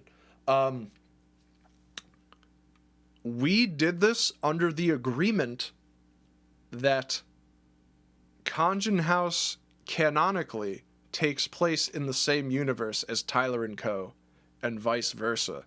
And I was like, we can't, like, it can't be one of those crossovers where it's like there's, oh, it was all a dream or it was another dimension. It's like, no, we're not going to be fucking pussies about this. They exist. They know each other. And they're implied to be, and the joke would be they're implied to have been friends this whole time, but he shows up in the literal last fucking episode. So that was the idea, was like, we just wanted to kind of, you know, hit people with this character out of left field. And so that's what's going on. And now, because I did this, Khonjin, Gino, and Gay Spaghetti Chef are in King Kibble's new video game Dig Down that he's making. And he finished the graphics for that, and it's pretty sick. So it's pretty cool. The drawings you did of them are cool. No, that's even better. I didn't do them. King Kibble himself. He was like, can you send me Khonjin and I'll try to draw them in their style? I was like, sure. So he did it. He drew the Tyler characters in the Khonjin House style for this. And then he sent me the backgrounds from that. So it was all very cool of him to do that. We'll watch it after this is over there. So your delivery driver has to have arms. We got a situation over here. Tyler? Oh, hey, Khonjin. Is Gino around? He's dead. I didn't do it this time. I actually didn't do it this time. Don't fucking... I didn't do it. Hell? Shut up. Look. I really need a pizza. An illegal pizza. Help me out Gino's the only one who knows how to make illegal pizza, and I'm locked out of my house, so I'm kind of busy right now. Whoa, it's like I'm looking in a mirror. What's the ETA on that pizza, Khonjin? Time to decide. Are you a man, or are you a pizza delivery man? I'm the DoorDash of bad decisions. Whatever my body orders, I'll deliver. But not to you or anyone else. But I do have something roasting in the owner oven for you. It's me. Hang up the phone, you animal. I was not listening. Oh, right. Yeah, I forgot to mention one other thing, because that person in chat just reminded me. So, in the pilot of Tyler & Co., this episode canonically takes place during that as well. But when we watch the pilot, you'll see. The whole DoorDash of bad decisions line is perfect. I had that in a notepad since 2018, and I just never had an opportunity to use it, so I just sat on it. And finally, we had the opportunity for this episode. Wait a second. Hello, you've reached the Shit Pit customer service. How can I help you, sir? Locksmith, I've been locked out of my house. Unlock the door. Absolutely, I'd love to assist you with that, sir. What is your address? Khonjin house. Absolutely, sir. What kind of lock are we working with? I mean, like, is it scary? I will send you to the slave cave if you do not get over there right now! Your service is my demand. Your demand is my service. I will serve you, sir. Oh, and one more thing. When you get there, I need you to shoot me in the face with a gun. All right, sir.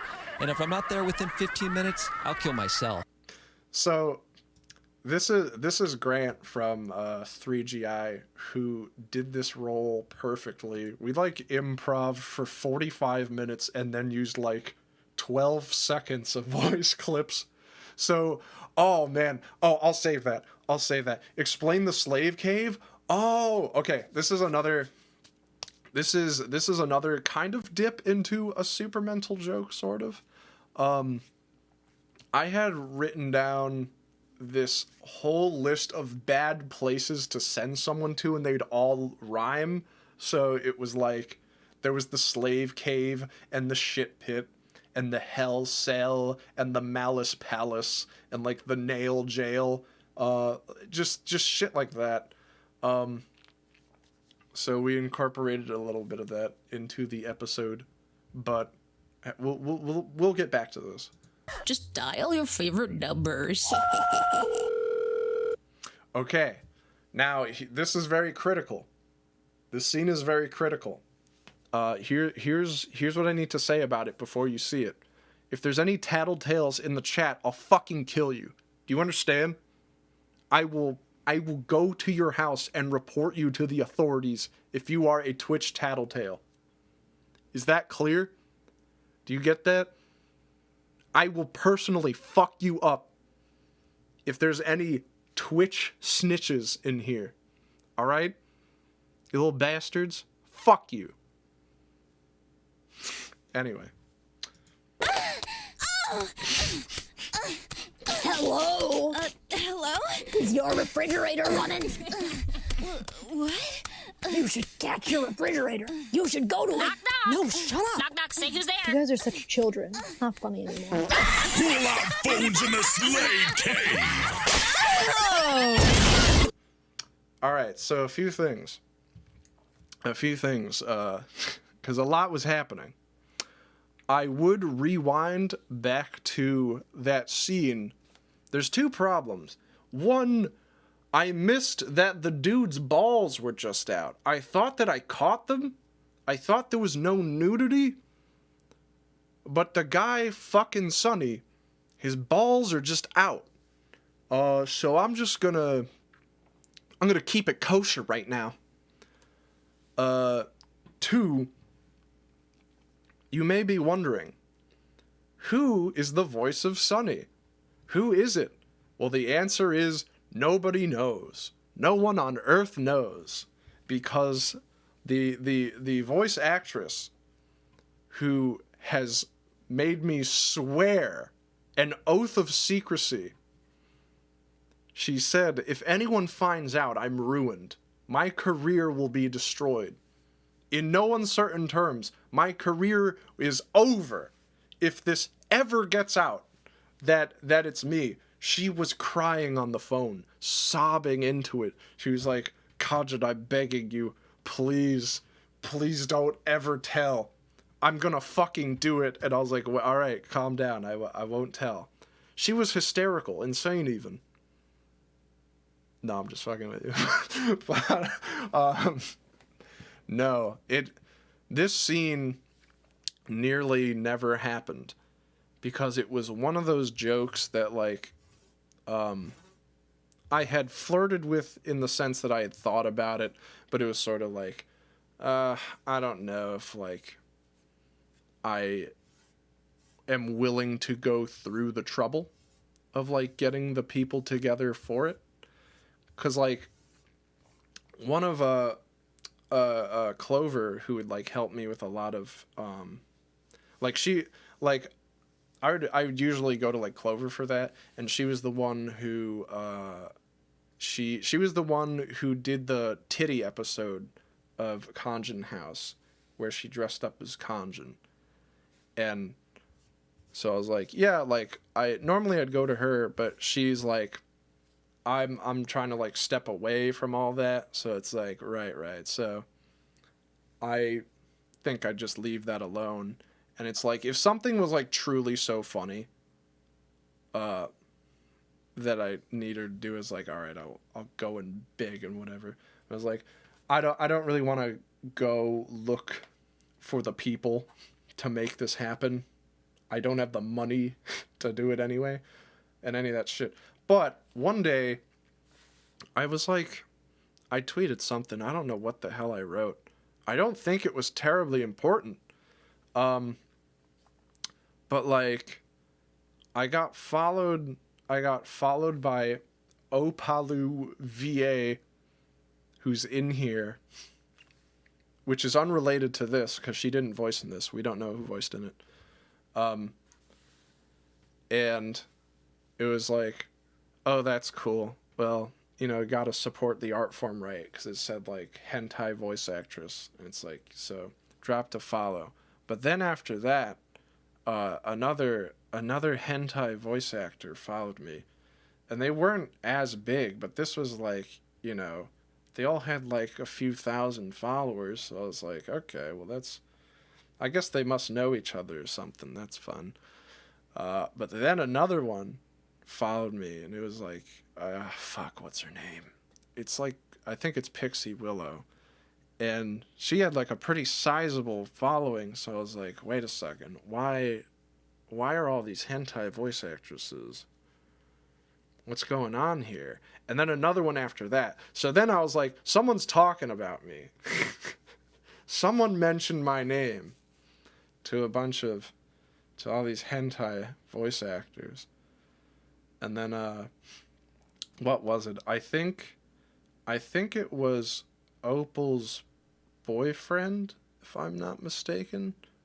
I think, like, tweeted at me, and then I was like, why am I getting jumped by the hentai actors? And I forget what she said, but I remember saying, like, I don't tell your friends I don't have any money or something. I don't know, because I'm very rude.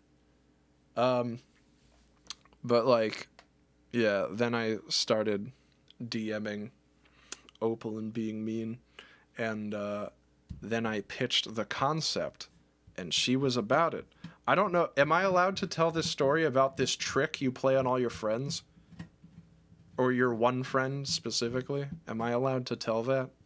Okay. So, Opal has this fun trick she likes to play on this one guy who I can only assume is one bad day away from, like, shooting up something, where he jerks off to all the shit she voices in, and he doesn't know. So they're just like, hey friend, how are you doing? Oh, I'm just fine. I just jerked off to this fine hentai. It had anime characters in it. It had that phone game. What the hell is that? Genshin Impact. It had that. And then Opal goes, well, that's so fucking funny, bro, because that was me. I voiced it. It's like, no. Jerked off to you again on accident, I suppose.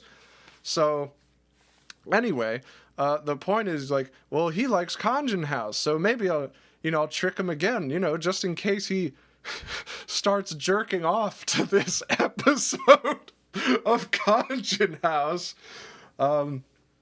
So, yeah, I mean, I guess the idea, the possibility that someone might be jerking off to Khonjin House is rather humorous. And if I could help facilitate that, then great. But anyway, yeah, I learned of that tale. It's like, all right, so I guess we'll do this voice. Originally, the character was just going to be an anime girl. I didn't have any ideas for it. And then I talked to John. It's like, what should I do? And without a second's hesitation, be like, you should do Sunny from Cocoa Puffs. He has old commercials where he looks kind of sexual. It was like instant. It wasn't like, let me think about that. He had that bullet loaded in the chamber. He was like, make it Sunny. So it was. And that is how that's how that ended up happening. But what's interesting is she was like, I don't want my name credited on it because fuck. I don't remember exactly what she said. I think it was something like, I don't want people coming to find me from work that's not, like supposed to be not safe for work or something. But I call bullshit. I think my honest theory is that because she voices all these anime babes and whatever, she doesn't want Sunny the Cocoa Puffs bird on her resume. I think she's too cowardly to have that as a credit. To have that she voiced Sunny the Cocoa Puffs bird. I'm sorry, it's true. I fucking knew it. Yeah, I called it. Called out. It's hard being right all the time. But anyway. So now we'll continue with this. We'll continue with this episode. What happened to Rutger? Did she explode? Why don't we ask? I'm scared. Okay, I'm not scared anymore. Rutger, are you here? Give us a sign if you're here. You have the wrong number! I know you're in there, you fucking idiots! You better come out here and unlock this door right now! Your Ouija board sucks. What? Don't touch my— Wait, Khonjin! This is your brain! If you just die, you can get into your house! Well, thanks for nothing, brain. How the fuck am I supposed to do that? I'm a locksmith. I was never meant to be shooting people, and now look at me, surrounded by a bunch of haunted ghosts. Okay. There is an extreme amount of lore for something that does not deserve it at all. It just doesn't. No, not Cosby. Everyone knows that's Ghost Dad. That's why he's there. But like I was telling you before, Grant and I recorded 45 minutes of lines for this one guy, for this fucking dude on the phone. That's it.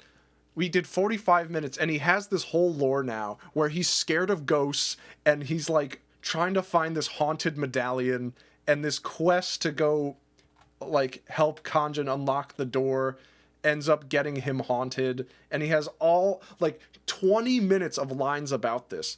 He's like, I'm sorry, sir, I'm haunted. Like, just stupid shit like that. So this guy is on a quest to find a 1,000-year-old medallion. He has like 4 years of recorded audio where he's like, ghost and shit like that. But it straight up doesn't matter. It means nothing. 'Cause he had like 4 lines. Yeah, so anyway, we'll continue this. Do they sell insurance for this shit show? It's just so funny I might just fucking die. Now get the hell out of here before I sound a code red alert.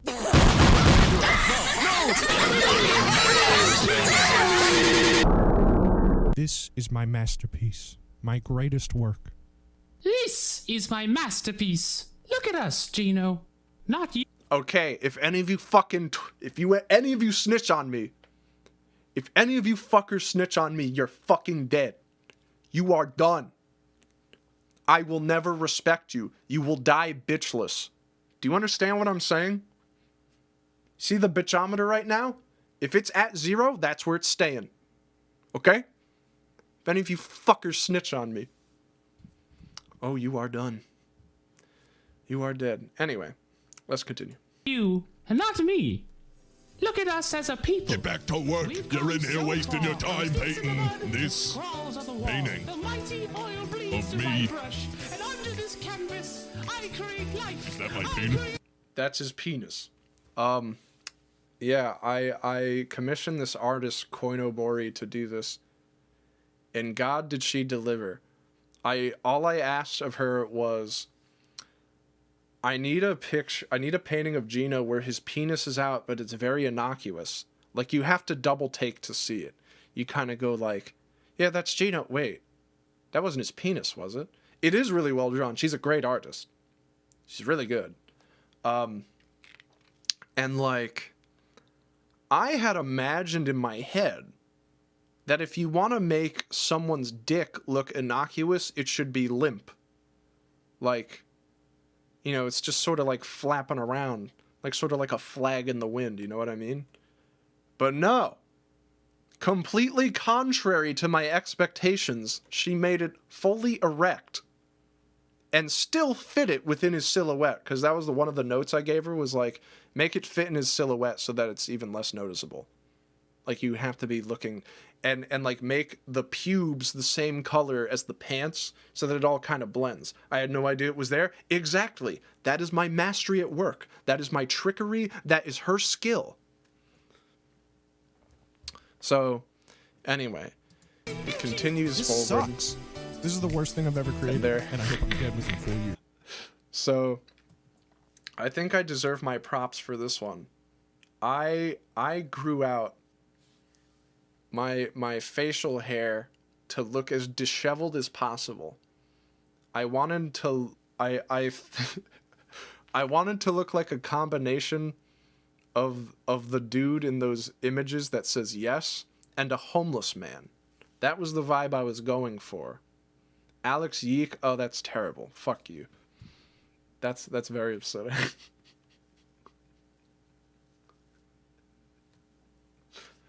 I just wanted to look like a man deeply troubled.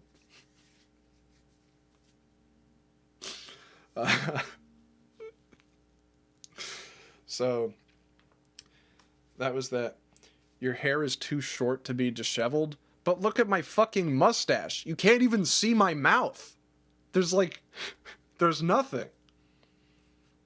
It shouldn't matter how short my hair is. You can't even... If I was a cartoon character and I talked, you wouldn't have to lip sync me. Do you know what I'm saying?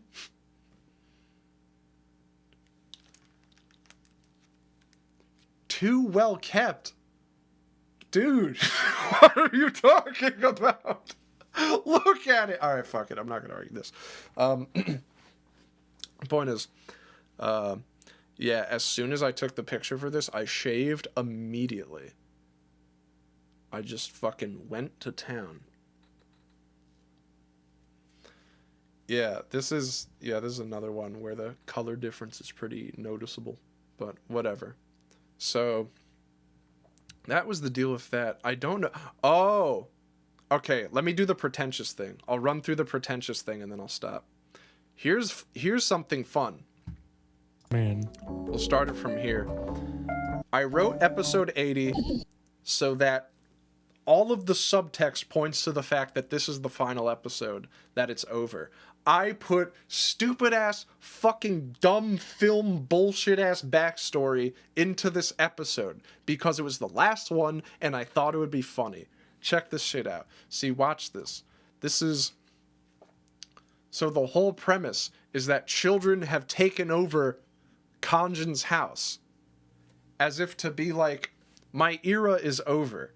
Khonjin house is done. There are young kids who will make the same shit and they'll make it the way they like. This doesn't even belong to me anymore. This isn't about what I want to make. It's about what children want out of this story.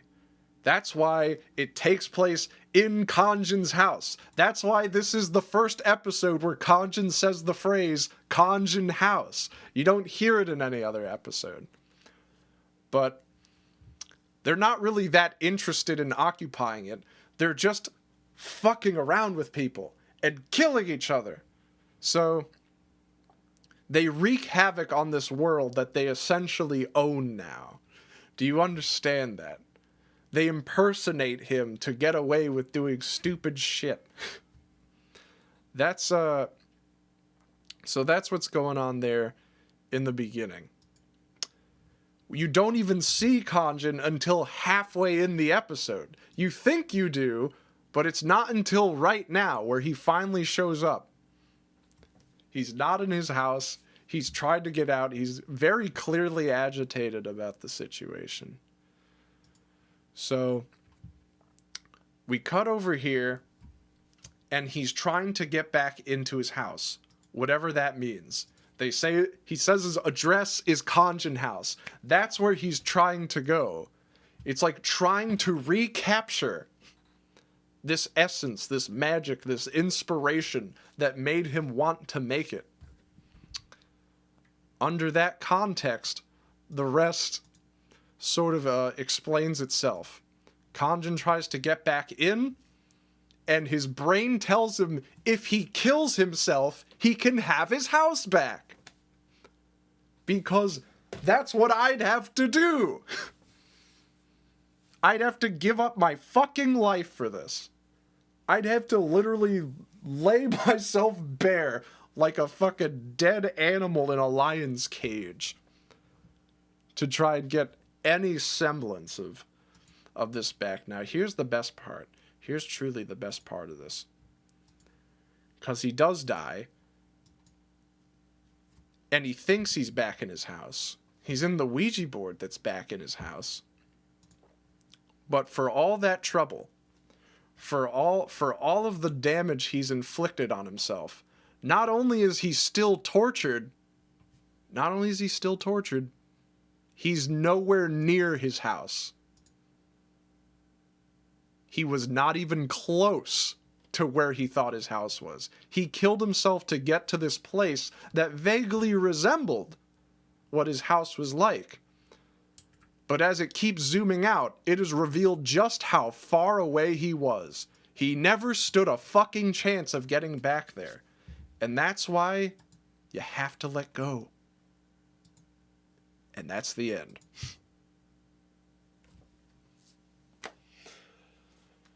So, anyway, that's the stupid, pretentious meaning I gave to episode 80. Because it's done. Now, with all of that, let's watch Tyler and Co. So that you can have the context for his existence. This is the world where Tyler lives, and this takes place during episode 80. Check this shit out. That's Tyler and Co. And when he called Pizza Place, that's where episode 80 happens. It's them calling the fucking Genos first. So that's the cool backstory to that. So where did he get the pizza in the end? Don Pizzios, I think is what it was. I think that's what the pizza box said. Calls the pizza blade. Yeah, Don Pizzios. That's where you got it. Khonjin and Sony, technically. I guess now that's Khonjin and Sony, Khonjin and fucking Disney. Who else is left who needs to own Khonjin House? Like, who needs to do that? Tyler's voice reminds me of a young Coach McGurk. Fair enough. Khonjin and The Last of Us are the same company. That's horrible. That's so horrible. That's really fucked up. Nintendo, when Khonjin in Smash? What are you working on right now? What am I working on right now? I guess there's a show I'm making with John. I can't talk about it yet, but it's coming along real swell. And it should be out soon, I think. He has to finish this other video he's making first, and then it will come. And it will be great. It'll be fantastic. Oh, did I promise I'd watch Jungle Golf? Did I say that? Right. Oh, Apple Police. Right. Okay. Let's go to it. Let's do it. See, for those of you who saw me through streaming, this is what I go through. Oh, wait a second. Can't be seeing all that yet. There's secret ones in there. Commentary on Jungle Golf. Alright, let's go to it. That's Subway. That's filmography. Jungle Golf. Oh. Oopsie. Funny story about golf. My parents got a beach house not 15 minutes from the boardwalk, and I was able to go there a couple of times, and it was fun. That is a funny story about golf. Subway? We'll see. Alright, well, the audio is a little funky, so I included subtitles. Happy face. I know that's pretty happy. Just letting everybody know what's going on. It's kind of important. So anyway, let's just watch Jungle Golf. Let's get into it. We're here at Jungle Golf. You never know what you're gonna find. Jungle Golf. There's the rhino.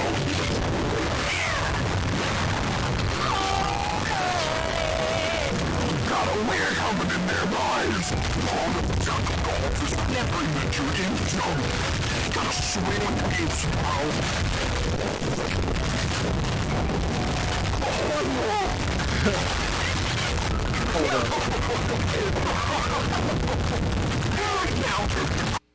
Are you asking who's that man, as in the man right here on screen? That is me before I lost weight. That's me when I was pretty chunked up. Oh, the other guy. The black guy? Oh, you're gonna love this. That's Shad.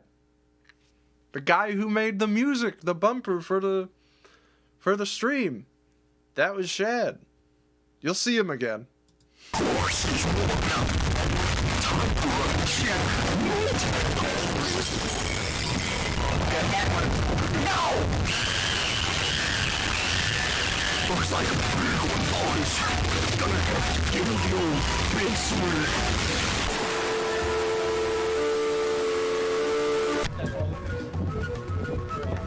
This is great. I'm gonna make this.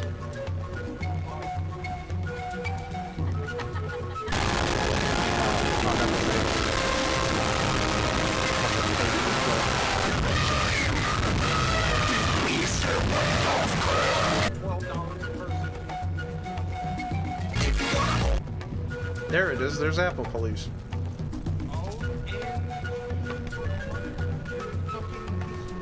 Cuban Falls is a very spiritual place to be. It's got a long African history. Now, this one's for you, Blackbird.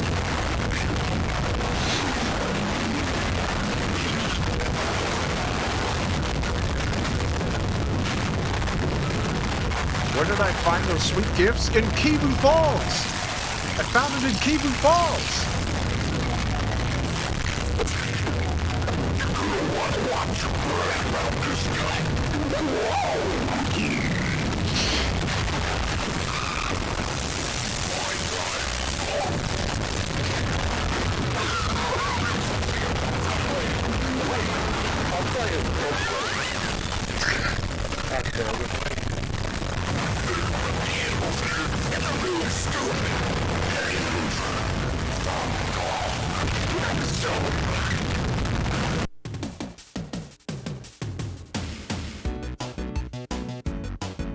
How did you not get in trouble at this place? Here's what's funny. I didn't get in trouble till the very end. You're gonna see the one clip where I got in trouble. It's coming. It's some guy who yelled at us on the street.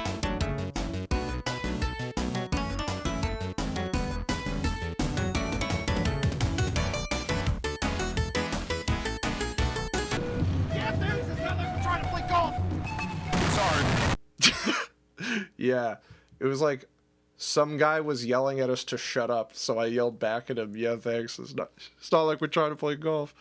But yeah, it wasn't even supposed to be like that when I recorded all the footage. But then when I was listening to it, the wind was so bad that it destroyed the audio. So I was like, you know what? Fuck it. Fuck it. Just absolutely annihilate this. With distortion. So, yeah, there's a secret ending. Yeah, that was a secret ending. Yeah, Paul filmed that. He filmed it, and Shad was there because I was going down to visit him. Why were you in the Virginia Jungle Golf? Because I was going to see Shad. I was going to visit. Paul Venus? Yeah, the very same. Alright, so Apple Police. These are masterpieces. This right here, these are both masterpieces. These are some of the greatest works of art I've ever made. Oh wait, does it show when I switch tabs? Yeah, it does. Okay, good. Just making sure. Alright. This, if you want to learn how to be the perfect man that gets all the bitches, you watch Apple Police. You have to follow his example. When I went there, they had a little memorial because the owner died. I read about that. I fucking read about that. Alright, anyways, check this out. If you wanna hold me down, 'cause I'm coming for the crown. No more, Mr. Nice Guy. No more, Mr. No more, Mr. Nice Guy. They say he's sick, he's a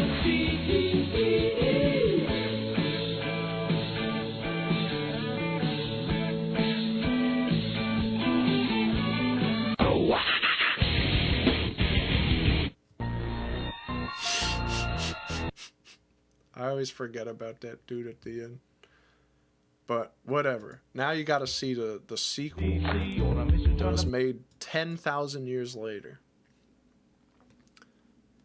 My bitches count is already going above stable levels.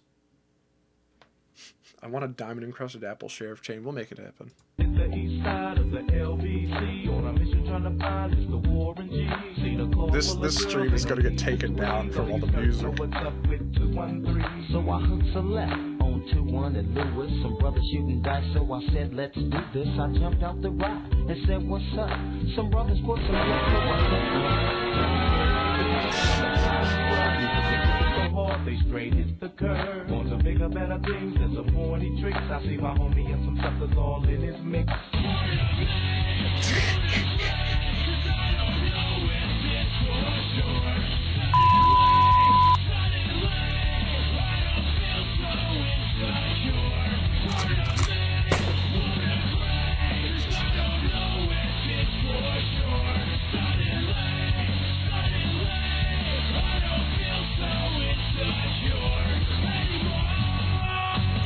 Yeah.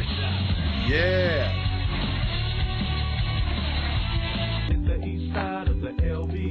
I had to make it loop again so that it could like mimic watching an old Flash that just endlessly loops.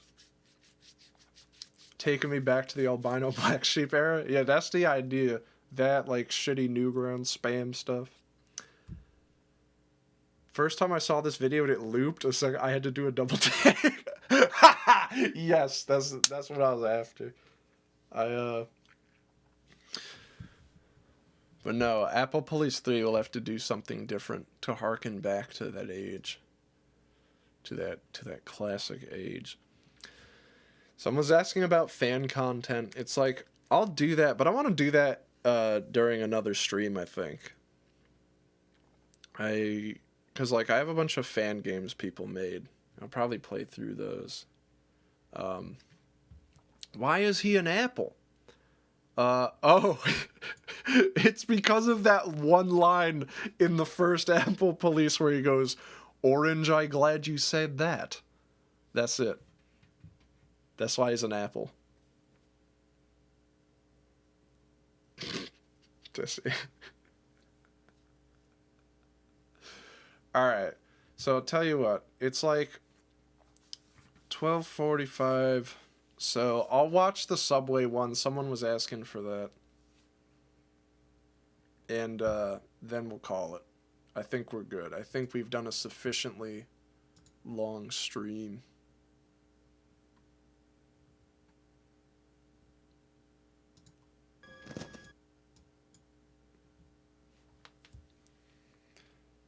Can I see? All right. We'll go through this classic adventure.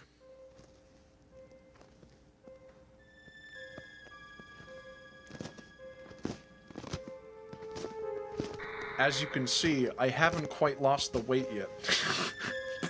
But I'm on my way.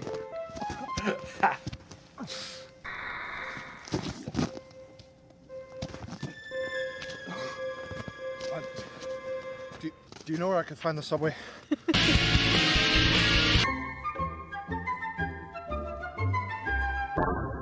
Hey guys, Khonjin here, just on my way to the subway still. Ended up over here. I don't really know what happened. On the road again. Just can't wait. I don't even really know where the hell I am anymore. If anybody recognizes this place, just give me a ring. Please send help. I'm very hungry. Tell Jared Fogle he can come back.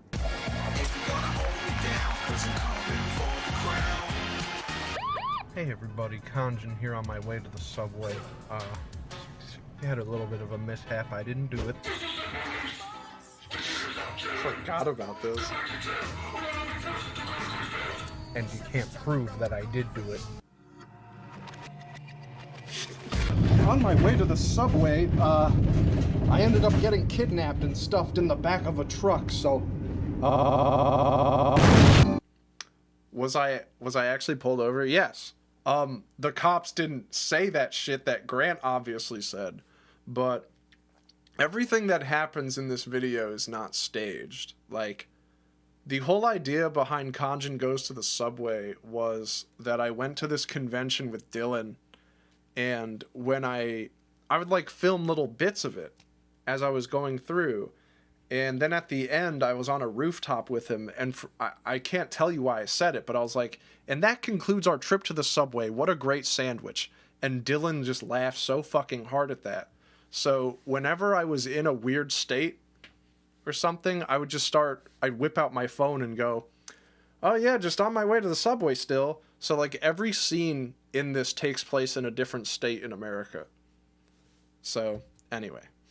No one said eating fresh would be easy.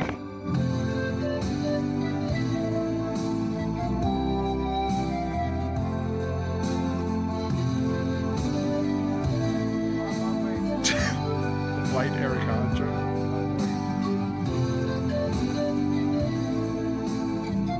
And that concludes my trip to the subway. What a great sandwich.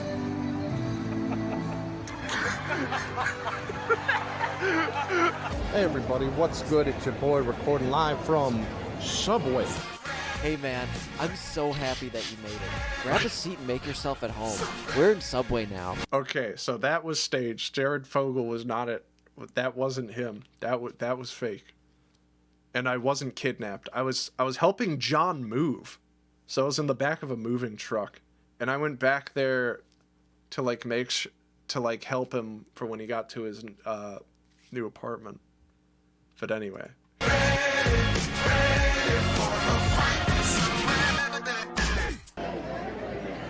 $100 million? That's me! Hi guys, on my way to the subway, and now I own the subway. Oh, good work. Yeah, this was an expensive suit, and this was an $800 hat. Thanks, patrons. Suck my fucking balls. Are you mad about it? You gonna cry? You gonna cry? I might. Uh-oh. Oh, God!